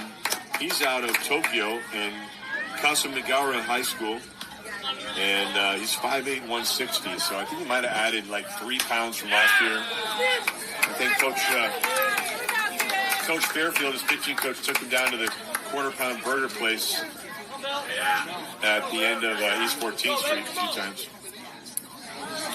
First pitch is a strike to Harrington. Here's the pitch, and he decides to offer initially. I think he's going to get a strike called on him. No, he doesn't. So, good for Harrington.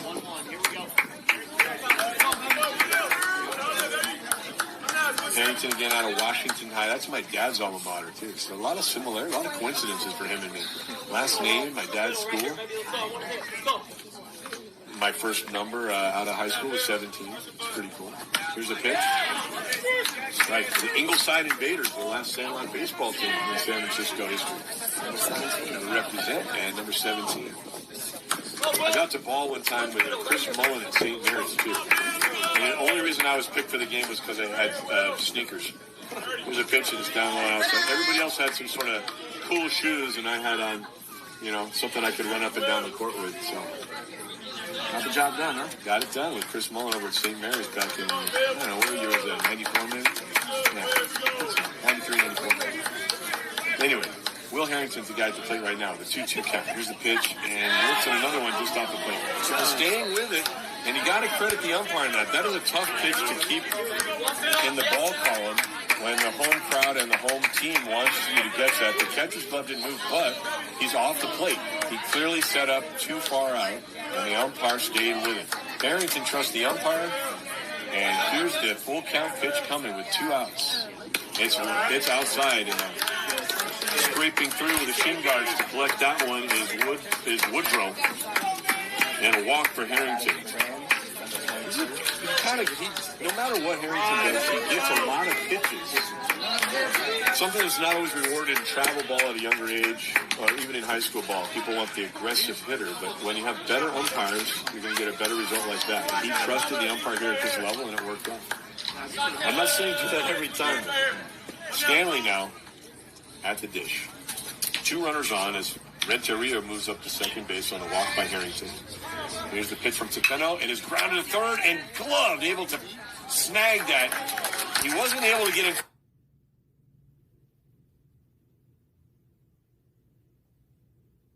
Play Nick Partner able to keep Stanley from extra bases on a fielder's choice at third base on Renteria. In the inning, no runs, 1 hit, and no errors, 2 runners left.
Okay, 3, 2, 1. And I think you missed the third song of the day by Drake already. No, I'm not sure that was. I think it was Drake or one of Drake's, minions. Anyway, Dan Harrington with Nico Kashima, Ruben Zamora, the onside coordinator, and the pitcher, Owen Gallegos, came into the game. I'm not sure all the data was entered, but he was the strikeout leader coming into the game today. What a season for the right-hander. He's thrown a lot of pitches today, and he may be not too long for the game. The leadoff hitter taking the first pitch for a strike is Josh Algarine. Algarine out of Santa Clara, the Kings Academy. That's where the Kings Academy is. Yeah, there's another one of his teammates who's from San Jose. There you go. Kings Academy player, Algarine, is a freshman. Here's the pitch, and bounced off the catcher Stanley as if nothing happened. Going. It's kind of like the Stanley hardware, at the Hardware store. Yeah, hardware store. We're talking the serious stuff, the stuff that real pro contractors use. Shane Stanley behind the dish. 0-2 count now from Owen Gallegos. Trying to collect the strikeout here of the number 7 hitter for Ohlone. This one way out. Not really a close miss pitch there, but Stanley able to do the Statue of Liberty and gather that one in. 1-2 count. Jet Trevino chewing fingernails just a bit, but not much. He's pretty well composed, as is head coach Mario Mendoza. Very focused at the edge of that Ram dugout. Here's a pitch, fouled away, and it will hit the batting complex for Ohlone. If you haven't been here to Ohlone, and you can't really see it too much on your screen, but that big parking lot out there in center, then there's a swimming pool where you see a lot of people running around. You're not supposed to run around the pool for safety. There's some people up there enjoying the swimming pool and watching whatever events happening up there for the Renegades. Then there's the gym to the left. And here's a swing. It's not a swing. He just looks at it for strike 2. A swingable pitch, a strikeout for Gallegos. And that's kind of what you know about Gallegos. He was El Misterioso on that pitch. And here comes Coach Mario Mendoza out there. As we were alerted, this could be the final inning or the final batter. And Coach Mendoza is going to come get his ace. And a little hand for both. From both sides here, and you're going to get a really loud round of applause here coming up as Coach Mendoza is really giving an extensive thank you card in a verbal sense to his pitcher on the hill. I'm not sure if we have to mute or if I can talk through this, but I will say this. Owen Gallegos, great season for the City College of San Francisco Rams, number 16. Great season. We'll be right back. This game is not over. It's a game where the Rams can come back. They will do so, hoping to get Owen Gallegos off the hook in this one. What a season! As you can hear the crowd and the Ohlone fans joining in with City College of San Francisco.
Whatever you want. Oh, you ready to go? 3, 2, 1.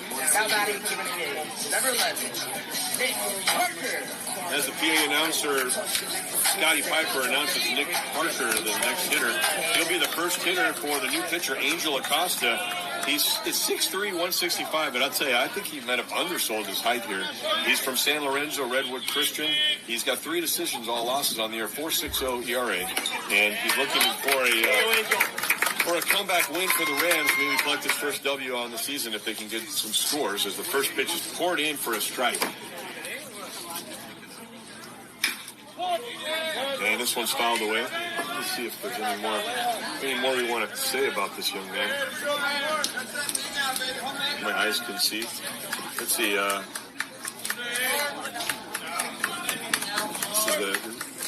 These are the scores from the last few games, so I don't have anything more to say at this moment for him. But I will say this: a ground ball to the right side. One hopper. Villalobos gets it over to Miggy Esquinas, and there's a 1 down here for the relief pitcher and 2 down in the inning. After the strikeout of Al Green by Owen Gallegos, he comes out of the game.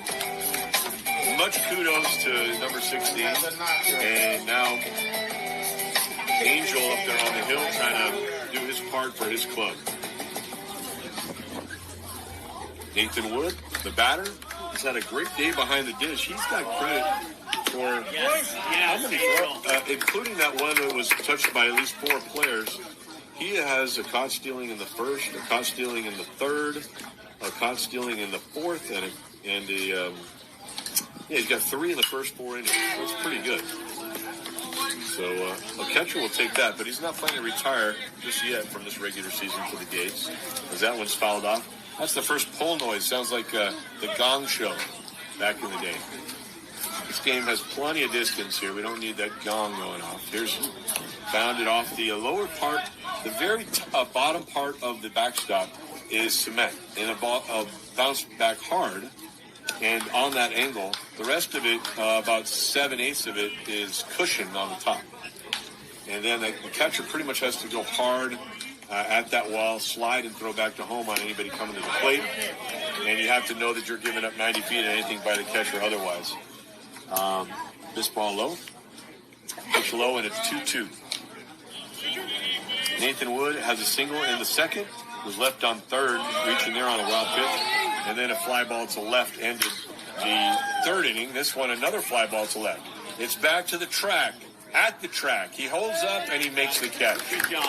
Points at the sun of the ball. I'm not sure what he pointed at, but he pointed to the heavens and said, I've got this one. A turkey vulture flies over shortly after the fly ball to left to end the 5th inning. 3 up and 3 down with 2 Ram pitchers in the 5th. Gallegos and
got some changes for Ohlone. Owen Prendergast is now in at third base, and the third baseman, Nick Parker, moves over to shortstop to relieve the veteran, Stevie Hom, who must be tired.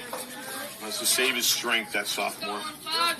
Anyway, so Prendergast at third, Parker now at short, and the new pitcher is Ethan Stout. First pitch is in there for a strike. The second is hit to right field, and it's short right field. Having to hustle is Ethan Liao, and he reaches out and makes the catch. He didn't care where his hat landed or how far it might blow away after. He ran hard and made a wonderful knee-high catch. This is Rob Matt Lee. Put a star by that one. I think it's a play that college ball players probably would want to and maybe think they should make, but you see that ball falling all the time. And the new pitcher, Stout, is happy about it. Here's the pitch, and it is a strike. Ethan Stout out of San Ramon's California High, the school that's the most looked up high school in high school sports, because people put California high schools, and if they look up a California school, they find that one. My son had a couple good days out there playing ball. Hello, Dominic down at Cal State Fullerton. Hope you're having fun there. And enjoying your studies. Maybe you can come back up here to Fremont and get my computer to work. Here's the pitch. Ground ball, right side. Oh, Plug, how did he get that one? And throw it to first. And he's going to go for a hit. That's a base hit. And then getting second on the throw. And does he? Yes, he does. Ryan Anderson, wearing 47 today, has a base hit on a wonderful Hoover scoop by the second baseman, but then his throw to first gets by. Not on target to Lindbergh, who cannot come up with it. And so getting to second, Ryan Anderson. A base hit and an E4 at first error of the contest. I got my dog fixed. Good hustle getting in there at second base. David Bellague. I was saying Bellague a lot. There's USF last year. I said Bellague a few times. But it's, I've been told it's Bellague. There he is at the plate. Number 7. And he decides not to offer, and the pitch is called strike. Miggy Esquinez on deck, and he would love nothing more than to tell Anderson whether to slide or not. Preferably tell him not to slide. You know, and greet him at home with another run for the Rams, who are down by 5 here, 6-1. And down in hits by about 10. Here's a pitch. It is lofted foul and off the very highest portion of the mesh, which, fortunately, I don't think the parabola of that ball would have had to come down on me. Is it parabola? I think it is, isn't it? I said parabola. I say parabola, too. I don't know. I think maybe it's my Spanish saying palabra for word, and palabra. Anyway, here's the pitch from Stout, and it's up high. Man, that is ear hole height, but it is well over the plate.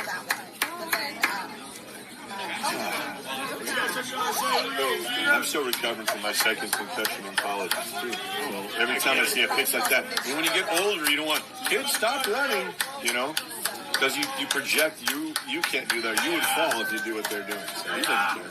Balagu's totally fine with it. This pitch, he's fine with 2. It's 2-2 now from Stout. So it looks like it's a bullpen game from here on out, as there are 2 people warming up, doing the band work and now getting ready down there in the pen for Ohlone. Here's the pitch coming set as Stout, looking the runner. Anderson back at second. And this pitch is off the plate. They're not getting that call, but they're just going to keep going after it. So Minato Tateno, the pitcher who started, is down there doing some work. And then they've got about 5 other guys down there in the pen for Ohlone. So anyway, I'm not going to worry about that right now. Right now, it's a full count. Gallagher with an RBI situation at the plate. Here's the pitch from Stout, rolling away. He's a good student of the game. He didn't try to do too much. He'll let the pitcher throw that one wide for ball 4. So Anderson stays at second, and Bellague takes his spot over at first, and here's Miggy Esquinez. Esquinez put the ball in play, hard hit ball to third base that ended the first on a 5-3 put up, and then a fly ball to center in the 4th. Got the bat ready. Not a lot of motion behind him. Just enough to get ready. He puts one up high. This one might be a chance for Lindbergh. Comes over right by the Ram dugout, but it does hit the roof and go down the hill. Maybe a souvenir, maybe a wounded ball. That one probably, by the amount of scuff marks it gets getting down to that parking lot, it will not be down. In a friendly north-south rivalry game here today.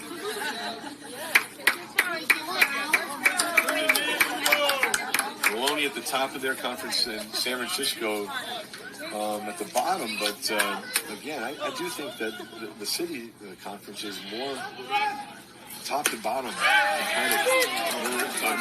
Mission College is very good, and clearly they've shown that this year. But by all means, take it away. Yeah, I feel like the Coast North Conference is a little deeper in terms of overall team talent. You could argue Ohlone is the best team. Quick throw. We've seen that earlier today. He's in there. Boy, I'll tell you. He almost needed the gloves with the extra long fingers, but he got in. Rams have already been cut down twice this game on the base pass. You know, some of those Halloween costumes with the really long hands, you know, or those decorations for the house, he might have needed one. But he did get his hand in there before the tag by Lindbergh, and a really nice throw by Woodrow. 1-2 is the count. Here's the pitch on one out, and the swing through. Strike 3 on a curveball, and Miggy Escondiz is out on strikes. 2 away, with 2 on for the Rams, and Renteria came up and gangbusters on the first pitch he saw in the fifth for a single. He also lined out to second base. One initially looked like it would have enough altitude to get over the second baseman, Leiterman, but did not. So 1 for 2 is Renteria looking for his second hit of the day. If so, he'd be the first Ram with 2 hits on the day. And Stout looks like he's doing an Irish jig on the backside of the mound. I guess Stout goes with Irish somehow. Maybe not for dancing. It might make you feel you're a better dancer if you have too much Stout.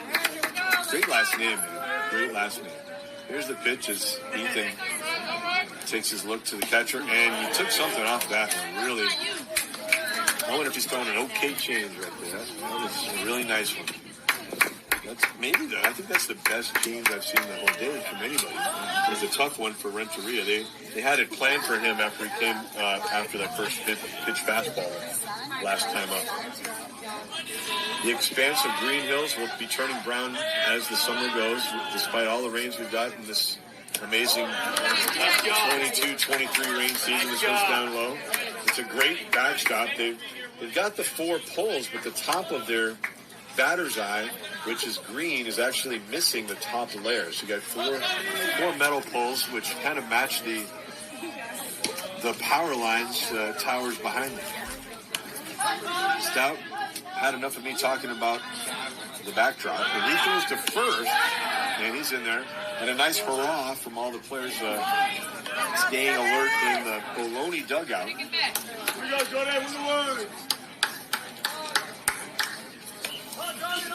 The Rams with 3 hits in the contest, including 1 in the inning. 13 for the Renegades. The Rams have some work to do to get caught up in that column. They don't care about that column. They care about the Rams. Down 6-1 right here. Stout sets, throws, ground ball, shortstop. He's got to run, and he's going to get the out at second base. Not wanting to get hit by the ball was Anderson, but he did have to. He's forced to run to third. So not getting to second in time. No chance for Balagu on that ground ball.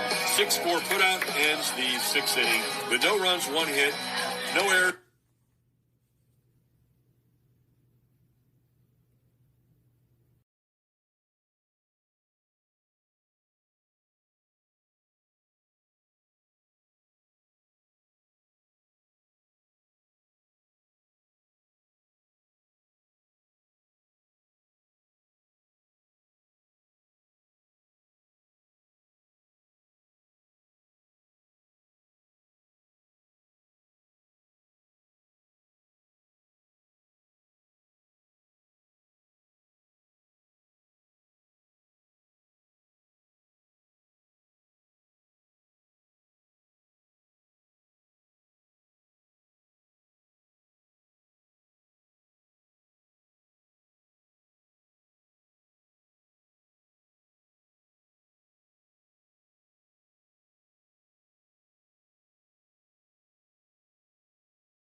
All right. 3, 2, 1.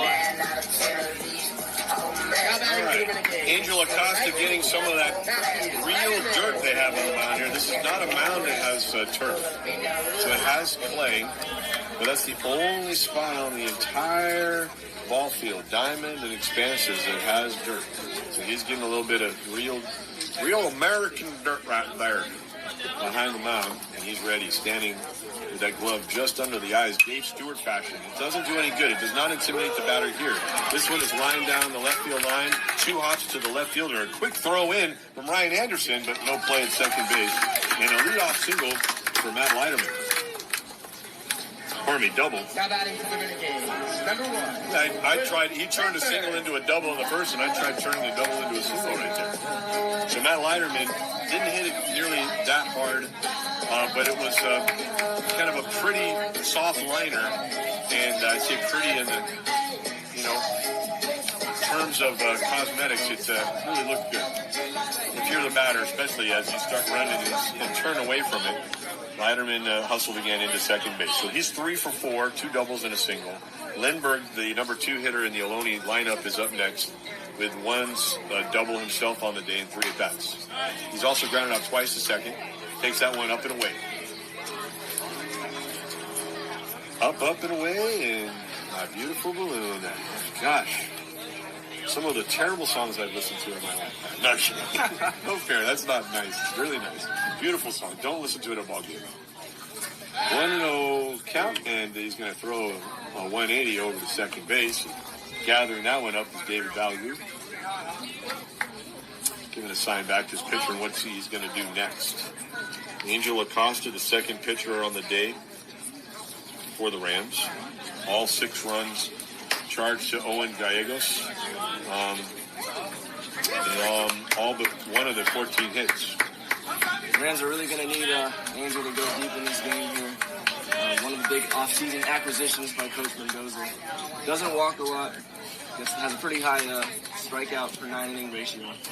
I never really thought about it as acquisitions, but they are. They just don't get paid for the acquisition. Here's the pitches down low. I guess we could have some NIL for the jerseys, right? Yeah, that's definitely possible. Yeah. Name, image, and likeness, right? Arguably, the acquisitions are the recruiting work might be more difficult since there's no money to entice anybody with. Right. You're not supposed to. Don't you do that wherever you're listening, whatever program you're with. Here's a pitch. Fastball cuts the middle.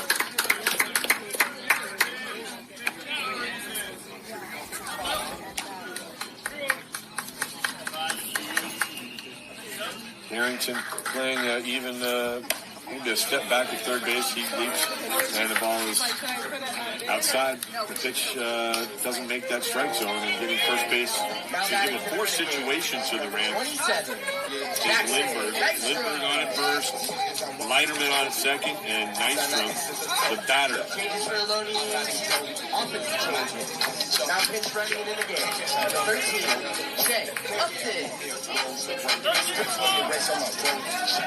Shea Upton is going to come in and run for Lindbergh at first base.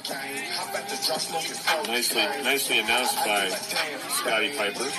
That helps me a little bit too. What do you think, Nico? Not a bad deal. Yeah. No scurrying necessary for paperwork that hasn't blown away. I was a little worried we'd get more of a pickup of wind. Of course, I can't knock on wood if you do something now. And there comes the breeze. There goes the breeze right now. Oh no, he's picked off a second. If you're an Ohlone fan, you don't like that. And he's out of third. And at second, it's almost close. Balagu tries to pretend that the ball got away to right. So out there at third base, Leiterman is snuffed out, and moving to second is the pinch runner Upton.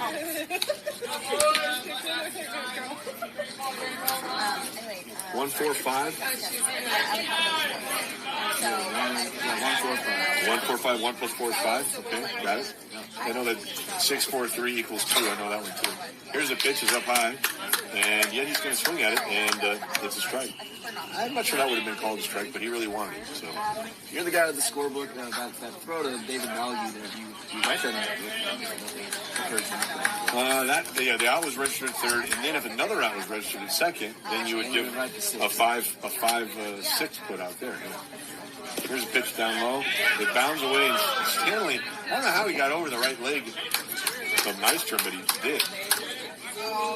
He was going to go through it if he had to. He didn't get any spikes on him, and that's good too. Kindly, Nystrom, hands the old school face mask back to the catcher using the skull cap, pounds his glove twice, and now looks out to give signs to Acosta. That American Standard is now blowing directly to the east, and this one is going to the east as well, down the left field line. He's going to have extra bases, Nystrom. He's going to switch places and maybe more, as coming in to score is Shea Upton, and there is the 7th run on the day for Ohlone. Nystrom knocks in Upton, who ran for Lindbergh. So that out of Leiterman, the 145 makes it all that much more important. But getting now up, once you get over that 5, you feel, I don't want to say comfortable, but you feel a little more confident. Well, when you talk about win percentages and how Vegas throws the odds, it goes significantly down for the team that's more than 6 runs. Yeah, Vegas. I don't want to talk about Vegas and their odds or their A's, or their Raiders.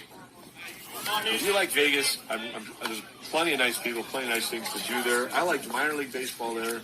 I liked hanging out with the Fresno announcer, Doug Greenwald there.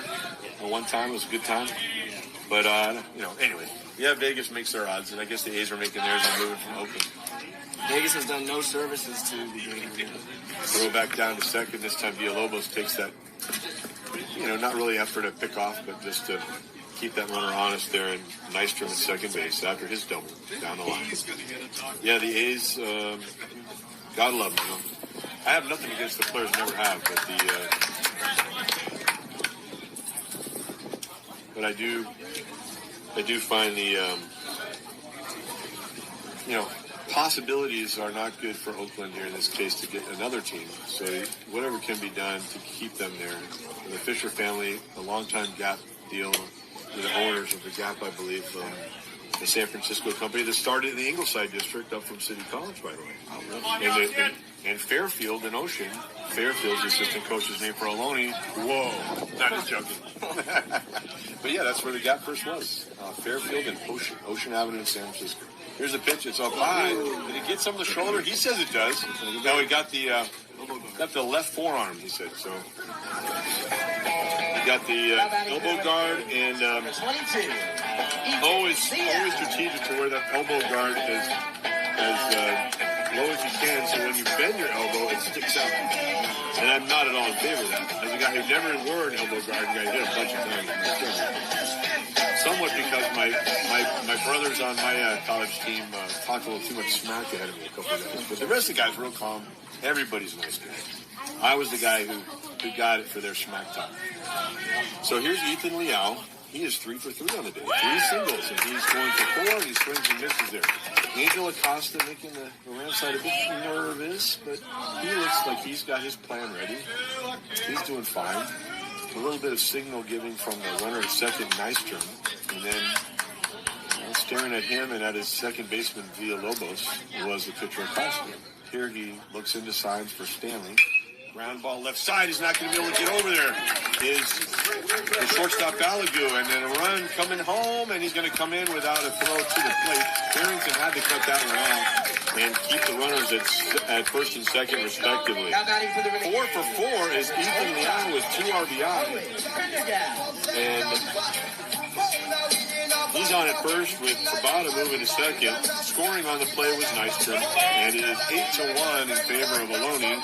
And a pinch hitter coming up for Ohlone. It's not a pinch hitter. He was already in the game. It's Owen Prendergast. He came in for the spot of Stevie Hom as the third baseman last inning. So the signal from the umpire was very kind. He just wanted to make sure that we know up here, not too many feet away, that he was in the game. So we were paying just enough attention to get that right. This will be the first at bat for Prendergast on the day after Hom reached base all 3 times, 2 for 3, officially in the fielder's choice in the 4th. Hom scored twice as well. And this one now makes it 2-0. Stanley wants, Acosta to get a grip, if you will, but not saying that rudely. He just really wants him to get a grip. Anyway, for the A's, this is my idea for the A's. Let's hear it. The Las Vegas Aviators are not owned by the A's. They are in a contract with the A's to be their AAA team. Their ownership doesn't really want their nice ballpark to get destroyed or wrecked or, Mount Davis, if you will, with all sorts of extra stuff in Vegas for the A's to play there for 2 or maybe 3 years. I don't see how the A's play anymore after this year there, even though they're contracted for 1 more year. It's brutal, Yeah. If they're definitely leaving and the way it was done, where the city really did, I think, overall work hard to keep them. They also had the distraction of the Raiders besides COVID to deal with here. So they turned their full attention to the A's. Here's the pitch to Prendergast in for a strike. And then the A's kind of gave a Friday night at 6 o'clock call, according to Shane Tyler Marin. So basically, I think the Aviators should get the chance to move to Oakland and continue to work on the Howard Terminal deal with all their ownership guys like Ronnie Lott, Rodney Pete, and that group that wanted to keep the Raiders here. Yeah. Here's a ball that nubs and squibs with so much English that Minnesota Fats would love it. My goodness. Don't play pool with Owen Prendergast. That is an amazing, it's a fair ball because even though it definitely bounced foul, it squibbed more wildly than I've ever seen a ball go that way. Kind of looked like an onside kick. Yeah, I hope that came out well with our umpire and catcher there in the way of that one on your video at home and wherever you're watching this, because what an amazing squibber. Josh Algerine, the freshman, is going to come up and hit after going 0 for 3 so far. But actually, it's 0 for 2. It's 0 for 2 as Josh Algerine had a sacrifice fly in the second and then flew out to center after the SF7. This one he hits high and far and deep and foul. You should check out that squib. Here's the squib. Squibber McGee. No, whatever. Look at that. I can't believe that ball would do that. Will Harrington is amazed. You think Bugs Bunny was underneath the turf bridge? I think he rubbed his bat in butter before he hit that one. I don't know how that... Yeah, that was a cartoonish single. So the base is loaded with Renegades, Tabata at third, Liao at second, Prendergast at first. Another hit on the board. This is an amazing day for these fellas. It's just that kind of day for the Renegades. A lot of holes, getting the big hits. Yep, and the Rams know that once they catch fire, they will keep burning for a while. They are the Duraflame log of the Coast Conference South. Well put. 1-2. Costa trying to put away Algerine. Here's the pitch, and just missed. Looking for that friendly strike call, didn't get it, and never attempt by Algerine on defense, the center fielder for the Renegades. Looking to go RBIville after getting one in the second. Here's the pitch. Swing and a miss. Windmill. Strikeout. And 2 away. So trying to keep the inning from extending too far. It's the catcher, the third baseman coming up, Nick Parker. I got my 2s and 5s upside down. What am I seeing here in this bright sunshine? Got my Farmer Dan hat covering my book somewhat here. And covering my back of my neck, too, which we need. Ooh, I'm not sure where that one missed, but the Rams really wanted that pitch, and they didn't get it, but that's okay. Really calling a good ball game is our home plate umpire, Miguel Richardson, with Brian Ashbrook hardly called for help on any half swings. Here's a pitch from Acosta. Poured in, and this one missed. This definitely off the plate that time. So anyway, it's a 2-0 count with nowhere to put them unless they want to give up another run. Ohlone up there again in that kind of cream gold uni with Renegades and a nice font across the chest. I wonder if their clubby equipment manager or the uniform designers like to put that Renegades a little bit lower on the shirt. Used to be the letters down to the bottom of the knees, right? So just wear your letters down at your waist, Put your letters on your leg. Up and down, man. You'll really confuse umpires, right? That won't confuse this guy. Here's the 3-0 pitch, and it's poured in. And Stanley didn't quite squeeze that one, but that's okay. 3-1.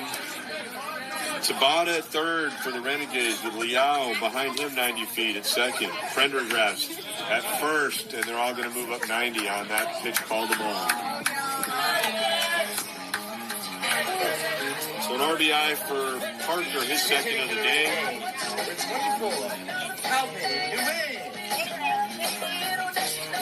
And number your attention, please, as they will say. Pinch hitter for Nathan Wood. His day behind the plate will end. And a very good one defensively, throwing out 3 runners, and also with a single and an RBI in 3 at bats. So here for the first at bat today is Calvin Wynn. Calvin Wynn is going to back away as Stanley wisely throws that mask away.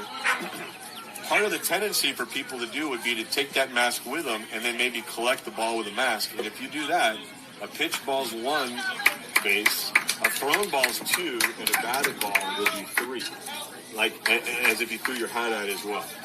So Stanley, the smart catcher, he tossed his mask away, also did not hit the umpire Miguel Richardson with it, which is always good for umpire relations. Anyway, Calvin Wynn, the batter, he's also a catcher. He's from Mission San Jose High School, which is on the other side of the actual Mission San Jose, which was erected by the Spanish missionaries in 1797.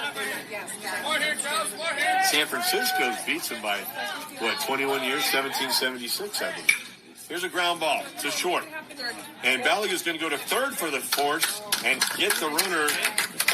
Prendergast over there as Harrington jumps off the bag before Prendergast gets to it. So no other run score on the fielder's choice by Calvin Wynn. And that's the end of the 6th inning where the Ohlone Renegades send up 9. And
Scott batting for the Rams. All right, ready? 3, 2, 1. Nico Kashima is able to give us some color commentary. I want to get to some of the Rams. We're not going to get to all the highlights, but you can see them at CCSF Baseball 2023 on YouTube. Yep, they're on YouTube and at CCSF Baseball on Instagram. We've vlogged a lot of video content throughout the year. We always get compliments for being one of the most proactive social media accounts in junior college baseball. So at CCSF Baseball, make sure to check it out. And you're getting props from the Ohlone guy, Armando Galan, the voice of the Renegades for these, I'd like to say many seasons, but it feels like it. He's caused so many amazing wins for Ohlone through the years. But as far as it goes, really great that these two programs work together and respect each other so well. Long-time members of their respective conferences, but a lot of games through the years. Yeah. Well, the first batter here, Kevin Mueller, he hasn't had a... He likes that. He struck out his first 2 times up. What a hard worker Kevin Mueller is. Ready to hit. That's natural ball player, has a good bat, and he looks at one off the plate. Oh, he thought it was. He stepped away, as you might have seen, but not impolitely. He thought that was a ball and started his way to first, but didn't really chuck the bat on that one. That's where it starts getting kind of unusual. I have my farmer hat, and they've got quite the Southeast Asian hat going on over there in the bullpen for Ohlone. It works out really well. There are no rice fields anywhere around here. This is all artificial sort of here. Despite the rains this winter season. And Mueller walks to first, so he's on base. The Rams need runners to get back in this game. In my book, I tried giving him a hit, and just realized I have to squiggle that out and circle the BB, base on balls. 8 walks and a home run. You win it for the Rams. Okay, good. Any way you want it, that's the way you need it. I believe Journey said. Here's a pitch. And a breaker. Doesn't get the convoy action from the umpire's call. 1-0. Breaker, good buddy. Eli Villalobos hit by pitch was picked off 1-3 in the second, and then a strikeout in the 5th inning. That was the last for Minato Tateno. He went 5, gave up 1 run, and struck out 5, I guess it was. Was it 5? 5, yes. Struck out 5 in the his inning. No, 6. He struck out 6. He had 2 in a row there in the 5th inning. That's the longest I've seen him personally work at a ball game. I've seen him be the specialist in prior years, but he has become a starter. As often is the case, the freshman year, guys spot in, show what they can do. Maybe they earn a starting job depending on how the sophomores do. And then the next year, they're the sophomores, and they get the call for the action. Here's the pitch, and a strike on the bender there. So Villalobos comes up to the plate with really the shortest strike zone on the team, right? 5'7". He's kind of tied with other guys. Generous 5. Yeah, generous 5'7". Let's put it that way. But you know what? It's okay to have that down on paper because the smaller the strike zone, the harder it is for the pitcher. Here's Stout with the delivery. And he really tries to pinpoint it. He gets that catcher's mitt, but once again, this time it's Calvin Wynn, Caovinnh, Nguyen. That's the last name, one of the more popular ones in the country. Certainly in the West Coast. He's back there behind the dish with another crazy cool name in left field. Oh my goodness, he's going to call him out on strike zone. The strike zone doesn't work for Villalobos. He's out on strikes for the second time today. This time looking. You go, Will! He's kind of looking down the third base for another sign and not for it to be a strike. So he's disappointed. Probably one. If I were in blue, I'd have given him the base, but at least the ball. But not. I'm not. And he saw it the way he did, and that's it, right? And he's calling a nice game. Here's Will Harrington there, stepping into that batter's box. Swing and a miss.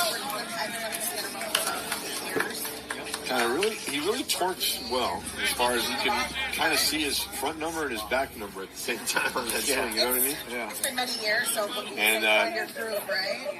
Glad he didn't get the ball on the sweet spot or any part of the back there. He's going to try it now. Stout quiets down, throws, and this one off the plate. Very consistent has he been on that pitch. Very consistent. Also, that cool name in left field I was telling you about, Gate fans, is Nino Voltaggio. Nino Vultaggio is what I have here. Hopefully that's right. And this is a strike. Fastball taken by Harrington. 1-2. I know last year we had a Harrington for Los Medanos, Austin Harrington. He spells his name differently than yours truly or the batter. He has it with an E. But they have a new staff over there. Los Medanos doing a nice job. As they did a nice job last year, but they all went different places. And the head coach, Anthony Delbora, went to Holy Names University. At the start of the year, they just thought there's another year. Let's go get them. Men and women both at the school now for a number of years. And all teams been established. Just went down and away. Good eye. Now, as the camp goes full. Well, anyway, Ohlone is during the middle of the year, so they're not going to have athletics anymore. And then towards the middle of the second semester, they're not going to be at school anymore.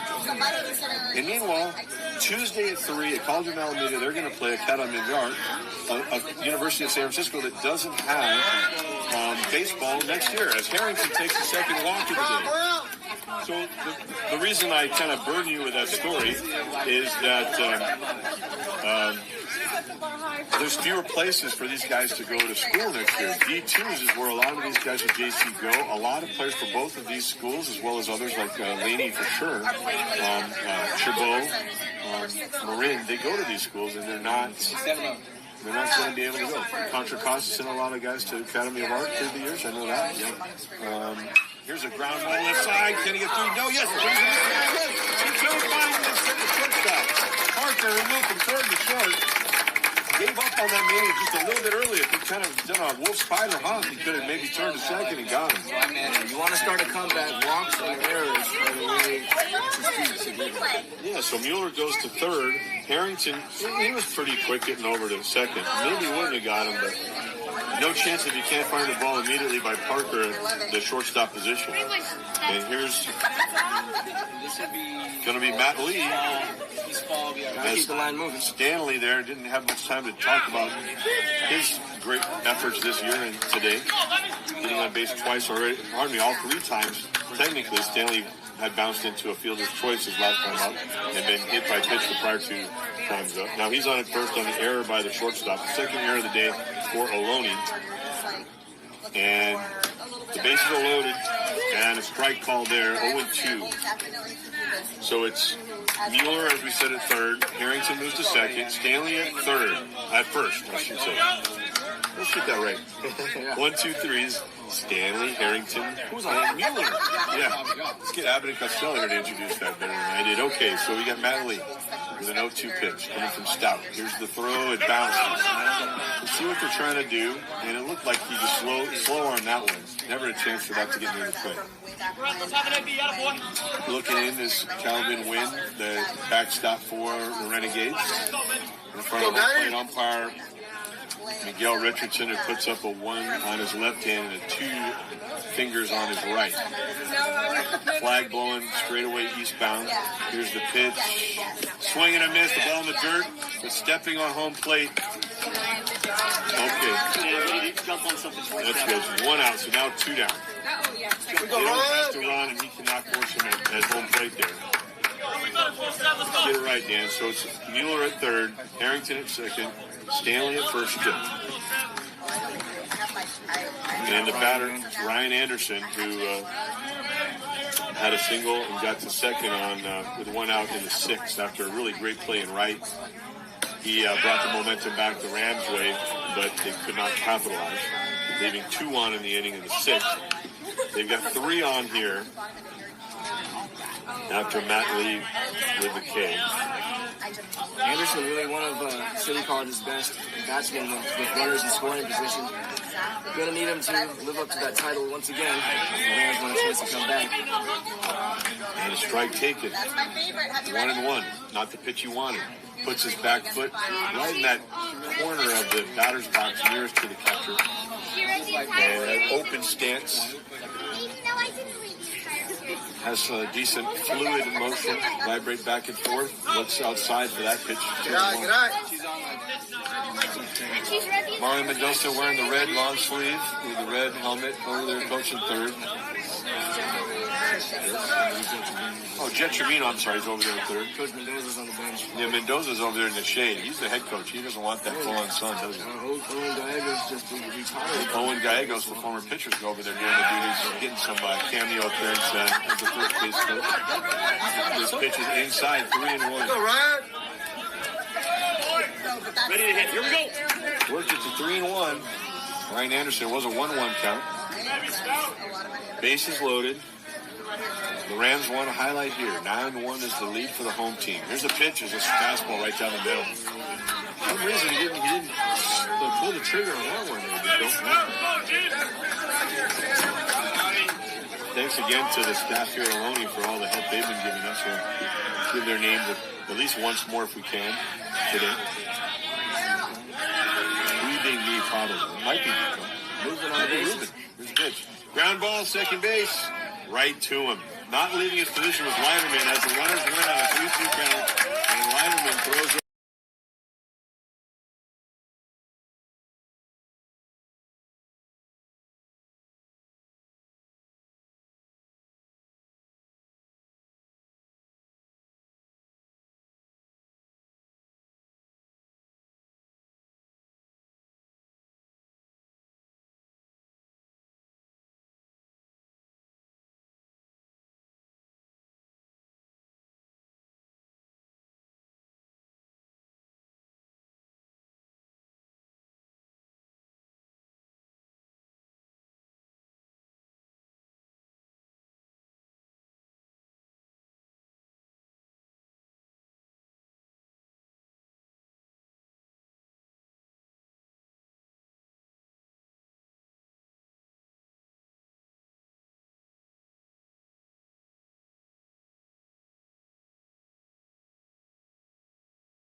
We're back here on the Bay Area Game of the Week.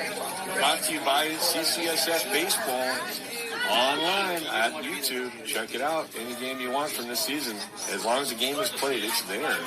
Thanks to the Zamora Wood connection. Making that happen.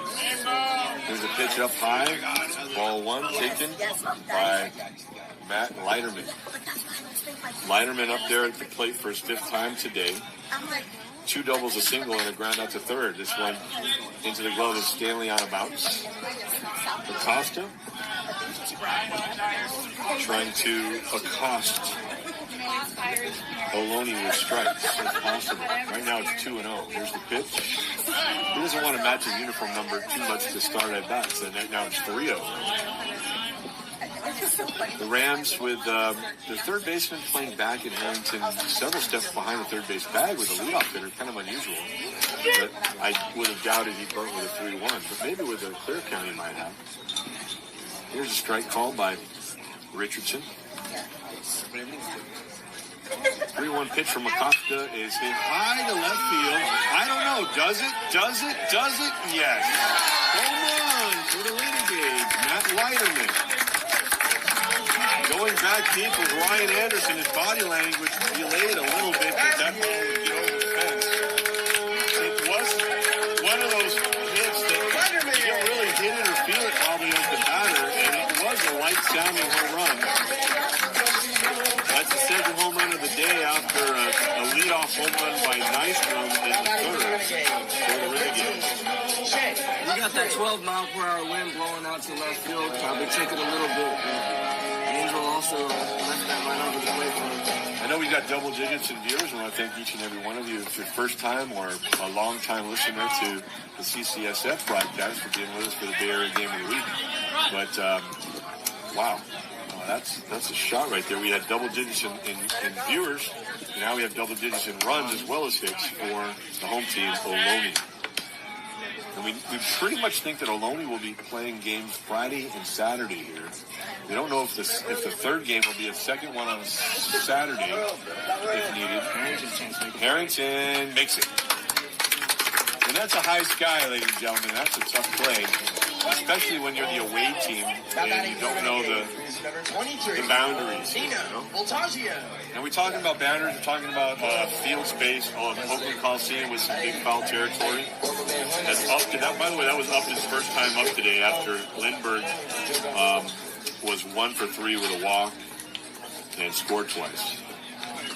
So now it's Nino Voltaggio. Voltaggio, the left fielder, his first time up. You said he's a big dude. He does take a mean hack at that one. 6'2"? 6'2", 205. Yeah. Out of Sarah High School. Out of Sarah High, Nippo Sarah. Down there on the peninsula. We've had a few ball players from there, huh? A couple okay ball players came out of Sarah. More than 2, maybe, huh? Yeah, I know it's Greg Jeffries probably won't be known by too many guys in the generation of yours, but he's a hell of a player from the Mets. Didn't really fit in with New York that well, but he was a Met. And then, of course, you got Barry Bonds. Went to Arizona State, and then Pittsburgh and San Francisco. You might have heard him. He might have hit a few over like Leiterman did there just now. As it was a foul pop to Harrington by Upton, and now Voltaggio at the plate with a 2-2 count. And the other guy, of course, Tom Brady, could play some baseball, and he played some football for a heck of a long time. Oh, yeah. Can you say hecka? Can you say heck a long time? The base umpire calls Voltaggio out, and it's confirmed now. As he's informed by Richardson, Voltaggio didn't look down his... Voltaggio's out on strike. Second out of the inning, and Acosta gets his second strikeout. And that's the hitter. And the number is 21, and that means it's going to be Emmett Finney up at the plate, the freshman from Alameda. He went to SDAME. Fans of the, used to be the T-Cal. He does the T-Cal. He went at the league with Berkeley and Alameda and these others. Anyway, we'll let MatchPreps.com speak to that. But, you know, he doesn't make Emmett Finney, E-M-M-I-T-T, Finney, P-H-I-N-N-E-Y. He's a 6'3", 205 guy himself. So they're setting up all the guys who weigh over 200 pounds now, huh? So he's in for Mahi Tabata, the kid from Japan who only weighs 195. This one, all 205 of them flew forward on that pitch. Got out of the way there. Mahi Tabata was up 3 times today, 4 plate appearances, hit by pitch, scored his first run of the day, the 9th run of the 6th. And this one, excellent. There's volume there. So that's not what you want for Shane Stanley as the certified athletic trainer Chelsea Baldwin of Ohlone comes out to help Stanley. A lot of concern, and all the game operations staff for Ohlone keeping it quiet over there at the PA booth.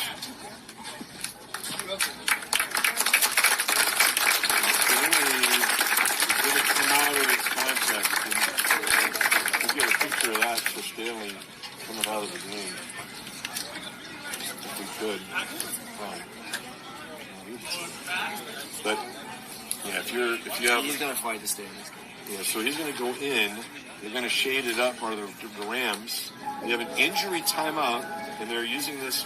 I'm not sure if they're going to end up using it as an offensive conference or what. But Ohlone, meanwhile, they won't be charged the defensive time to the mound or timeout here. I think it was a strikeout.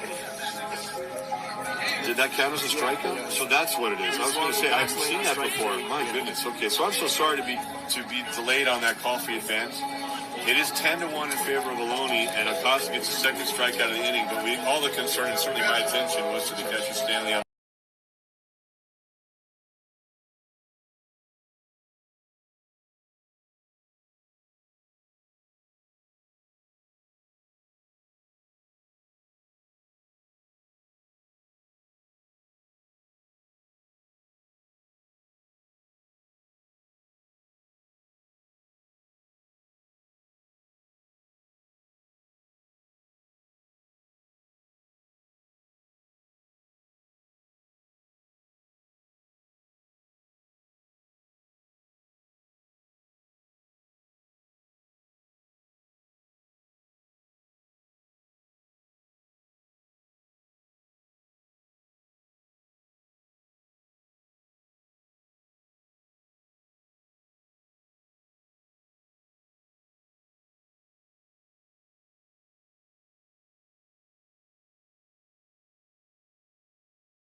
Now that is the Rams. All right, 3, 2, 1.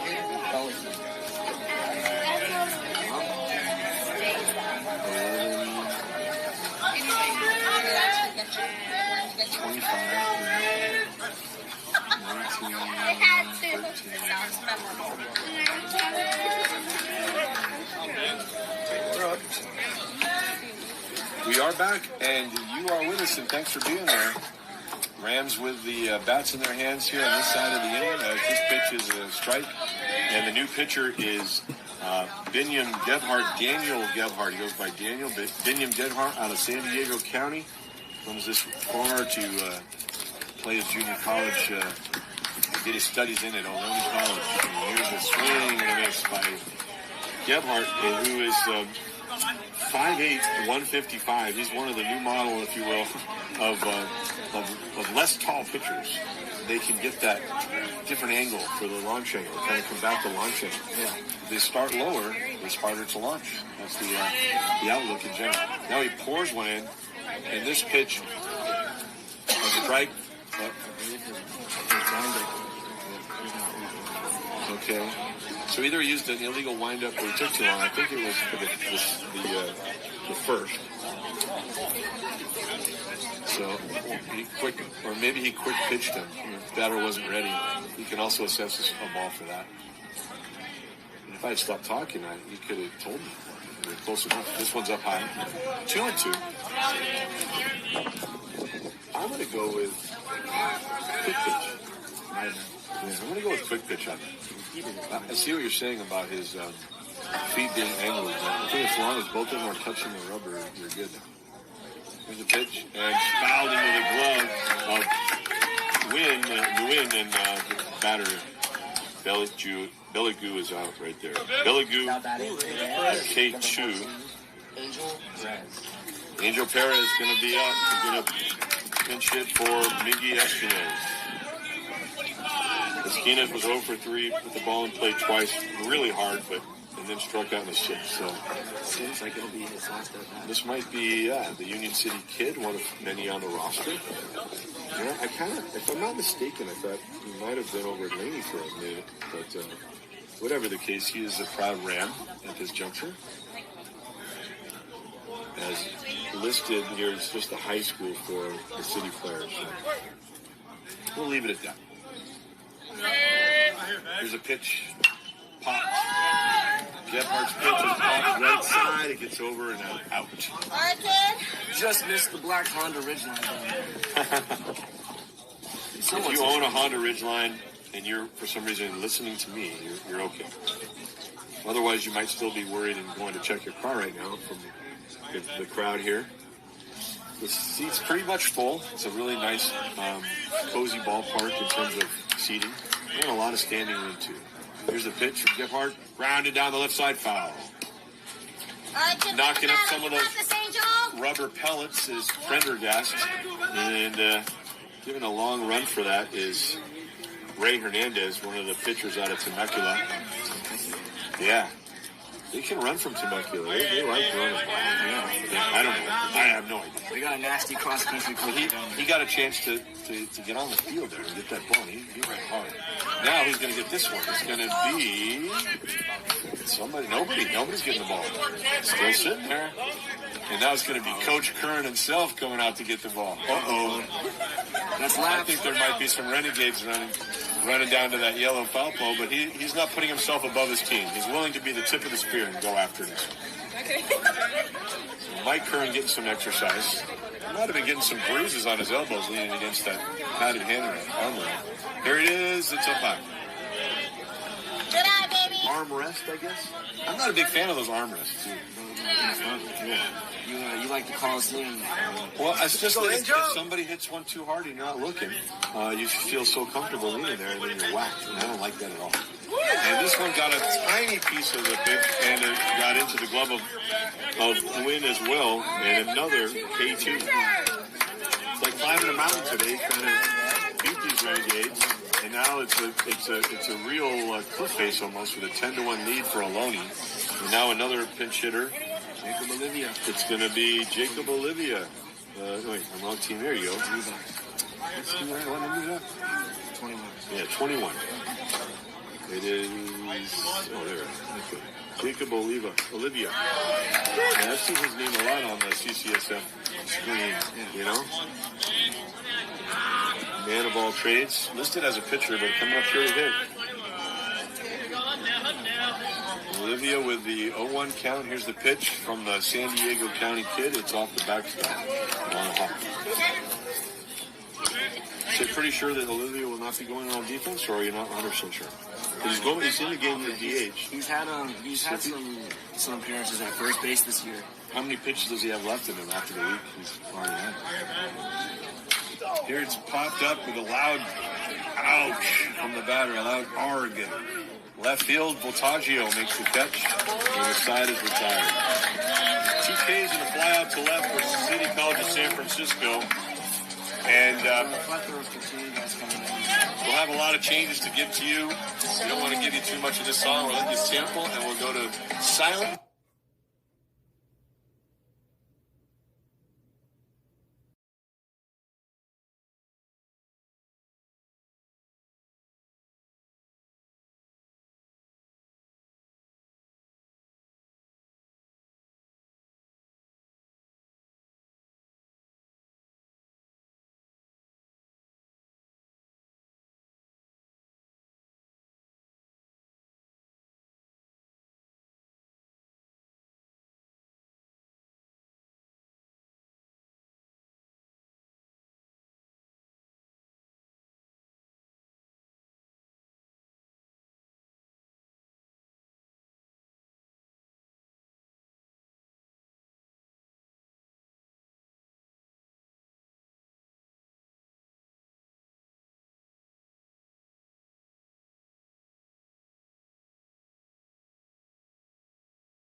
So Ethan Liao steps in for the Ohlone Renegades to face a new pitcher, Tukey Isaiah Ramos on the hill.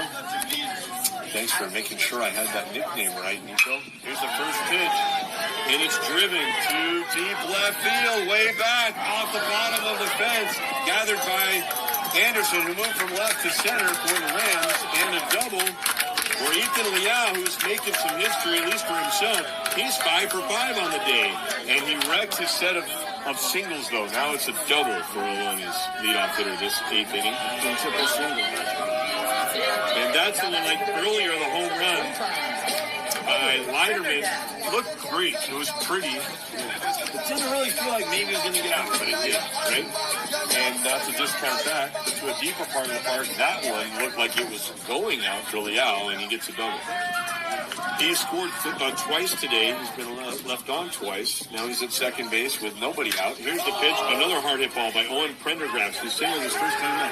Anderson ranges under. Fiddles and diddles, makes the catch and throws it to his shortstop, Balagu. Balagu holds on to it and moving easily over to third base is Ethan Liao.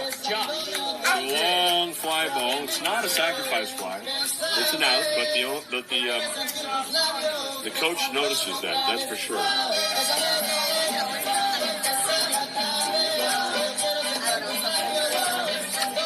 Josh Algernon is going to get another time up today. He has a sacrifice fly, otherwise 0 for 3 with 2 strikeouts. And he's looking to get healthy in the box score. I've been a member of the Golden State Woodbat Baseball Summer League champion San Francisco Seagulls team. San Francisco Seagulls. Yeah. Not to be confused with the San Francisco Seals, which is a very similar name over at College of Alameda. It uses the same logo. Right. Whoa. That's right. You got to have a logo battle, right? Maybe someone have to burn their cap on the mound if they lose, just like Vita Blue one season. They said you can't wear that ugly hat for a brand new season, so he burned it in a ritual before the game. Here's a pitch and a swing and a miss by John Calgary, and the count now 1-2. We're talking about the parameters of this park, the borderland, the wide, fairly wide as you get towards home, and then a little closer near home. And nice borders. Here's a ground ball to second. They're going to get in another run as Villalobos throws over to the new first baseman over there, David Howard. David Howard in there. And we didn't tell you that when Anderson moves to center, Donovan Williams is your new left fielder for the City College Rams. So Williams in left, Anderson down in center with Mueller in right, Harrington, Balagu, Villalobos, and David Howard in the contest there at first base. Howard, also a left-handed pitcher, the biggest guy on the Rams. Rivaled a bit by Donovan Williams and Jackson Wood, but and Harrington's pretty tall too. But David Howard's the tallest in Davis. He's 6'4", 230, and he's from over here out of Newark and Memorial High School. Newark Memorial. 0-1 pitch. First pitch is in there for Tukey. This one ground ball left side. Harrington, it touches Harrington's glove. Over to the shortstop. Does he get it? No. It would have been an unusual 5-6-3 putout. Harrington's doing what he's supposed to do, cut off what he can on the way to first, but his route might have extended too far out towards second. I think Balagu would have rather, obviously, that Harrington didn't touch that. Even then, though, it would have been a tough play for the shortstop, and that's got to be a base hit all the way for Algarine. Looks like the scoreboard guys played a base hit, which makes 20. Pardon me, is that Parker? 35. Okay, I'm getting confounded here. Okay. Now wins up, so it's not Algarine, it's 35 was in for Parker, and that's Joe Silva. So I didn't hear that, and I got to listen better. Okay, let me get to my point. We're talking about Ram Stadium, Ram country for a home park back in the city and county of San Francisco limits, and I extend the idea to make Gilman Playground very similar to USF. Get a big net here and there where you need it. Get a youth baseball training facility as well as training grounds for your everyday stuff that a college baseball team has to do. And you call it New Candlestick Park. That's amazing.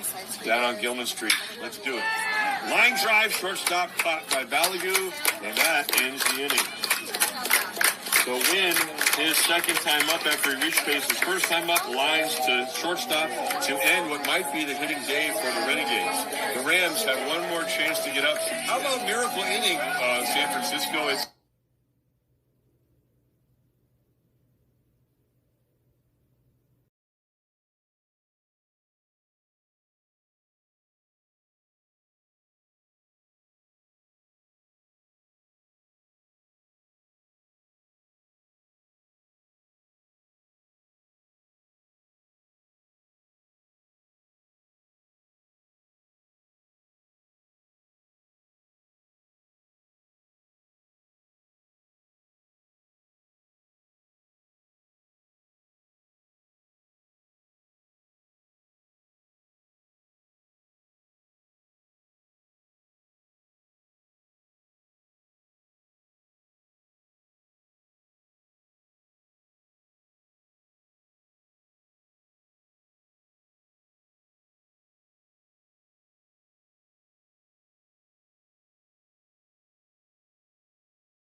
Well, we're back, and it's a Bay Area baseball game of the week with City College at Ohlone.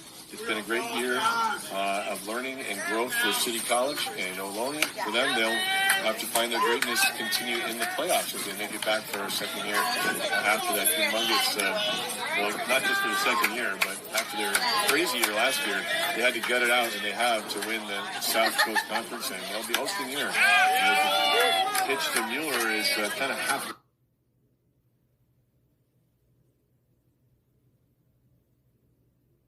Head a little bit here. Keep those eyes where you can see that the whole way through. Here's the pitch, and it's a fastball. But again, we're not getting a call.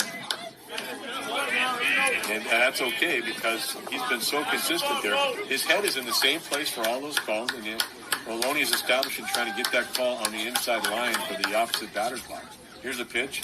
Line drive up the middle, base hit. When I say line drive, that got some smoke. That got some dust from the mound as Gephardt had to hop up there out of the way of that one. So Mueller didn't see him well to start with, and then he lines one right through the pitcher's box. Might be his final at bat. I mean, the Rams have got to get something together, get some more guys to trip up to the plate, too. You don't want to put it all into the last game, and certainly Coach Mendoza had a great ceremony at San Francisco State on that big win against CSM as well. Beautiful to see the Rams just and working with the Gator program in SF State to have a field to use more often there. Some of their games at Fairmont, some of their games at Contra Costa. Amazing. Yeah. Anyway, they're here today to finish the season. They have a runner on the first in Mueller. And nothing happened in there. Just a step off. And a reset here for the pitcher and the pitch count. Pitch clock. Eli Villalobos. Kind of have a tough strike call his last time up. 0 for 2 with a hit by pitch. Thrown ground ball by Gephardt for some catcher practice for a win. And he gets it back to his pitcher. Says, "Don't do that to me anymore." It's 11-1, man. 11 runs, 20 hits, and 2 errors for Ohlone. City College scored first, but has not yet scored again. Here's the pitch to Villalobos. Hard hit, base hit, left field. Over to second base goes Mueller. And Villalobos with some hard contact for San Francisco.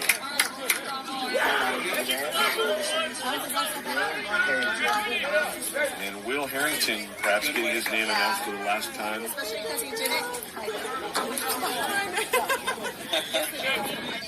As a City College Ram. He's been at third base the whole day. He's been on base twice, both times walked, and was stranded second both times. And he's at the top of a little higher than the strike zone. He hits a ball.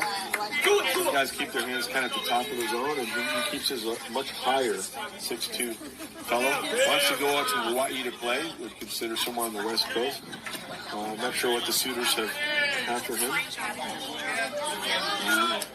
Kind of talked into being around by one of his teammates, and his last at-bat turns into a plate appearance, and it is a hit by pitch. So the bases are loaded, and he's hoping that maybe they bat around and get to him again.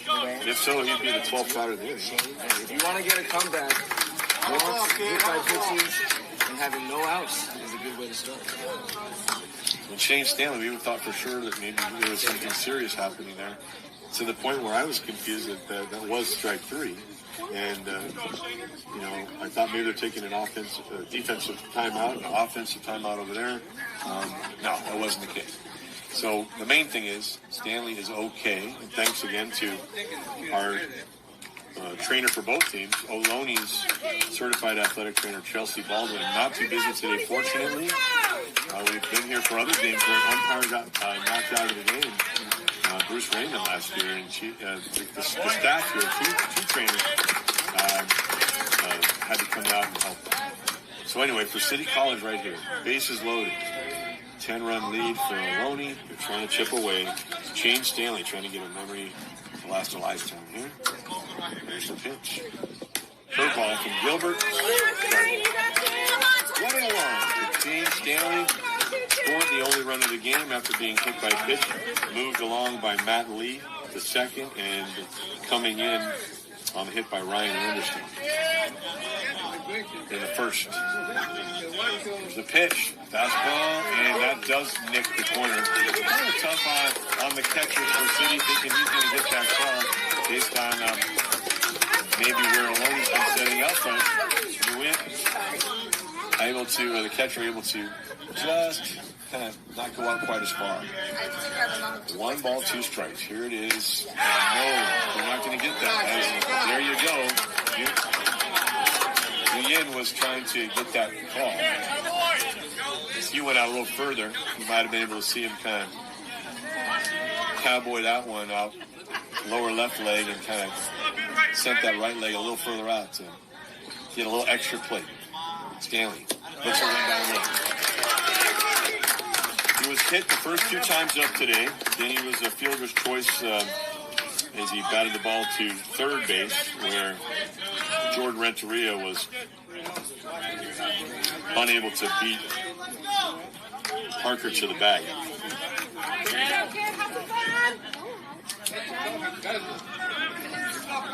And then an error by the shortstop his last time up.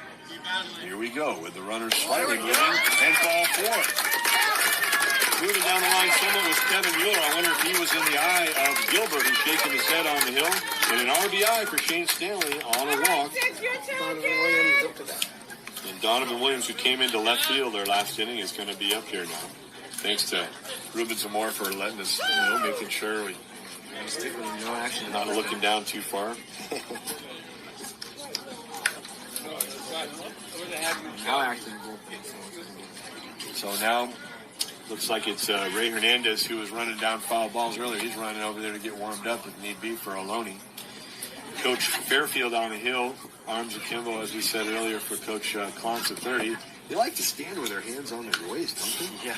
They're kind of like Eastwood coming. They're kind of like the Coach Catwalk, Ohlone, huh?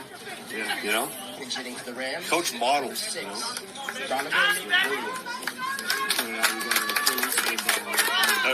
Clint Eastwood said at the bullpen. Yeah, that's right. Always standing there, the good, bad, and the ugly down there.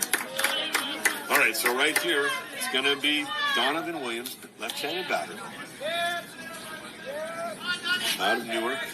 Here's a pitch. All right, now you see that kid, you got it. Fastball tells the story on that one. 0-1. The runner scored. Mueller made it 2 runs for San Francisco today. Here's the pitch. It is a curveball that gets some of the inside part of the plate. Yeah, and we haven't really seen Gilbert what he'll do against left-hand batters. Let's get it, Donovan. You got it, kid. But here he is.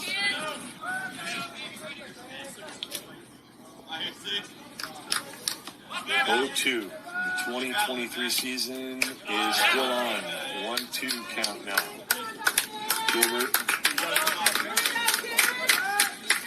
He resets. He's ready. And resetting in near the dish is Donovan Williams. He took his helmet off, wiped some sweat from his brow. He's back in there, ready to bat. Villalobos, Harrington, Stanley, Austin leads, and strike 3.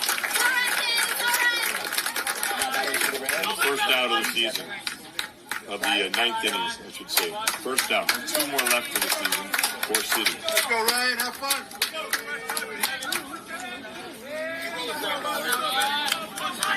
Ryan Anderson is going to hit. He's been on 3 times and is 4 times up today for City. Laced 2 singles today. Reached second base once. Reached third base once, actually, in the 6th. 1-0 count.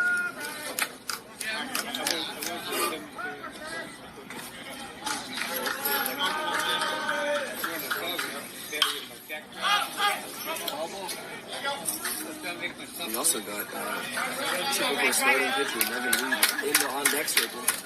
He's batting 1,000. He's batting 1,000 on his career. Oh my goodness, are you serious? He's willing to risk it. 2 for 2. Yeah, well, I would say, no, I'm not gonna ruin my batting average. That's the kind of guy he is. But he's a gamer. Go up there. He's a gamer. Scoring a double play. Nevin Lee, also a low guy like Stanley. Anderson. It's getting away, and there's a run for City College of San Francisco. Villalobos, never hesitating, and Nguyen realized that he would not have an out and allowed the curtain call for Villalobos. So Harrington moves over to third base alertly, as well as Stanley to second. All right, let's go, 4-7. There goes the double play. So it looks like Nevin will get maybe. Anderson from San Mateo. And he went to Sarah. He doesn't want to say hi in the glove to the other fellow from Sarah out there.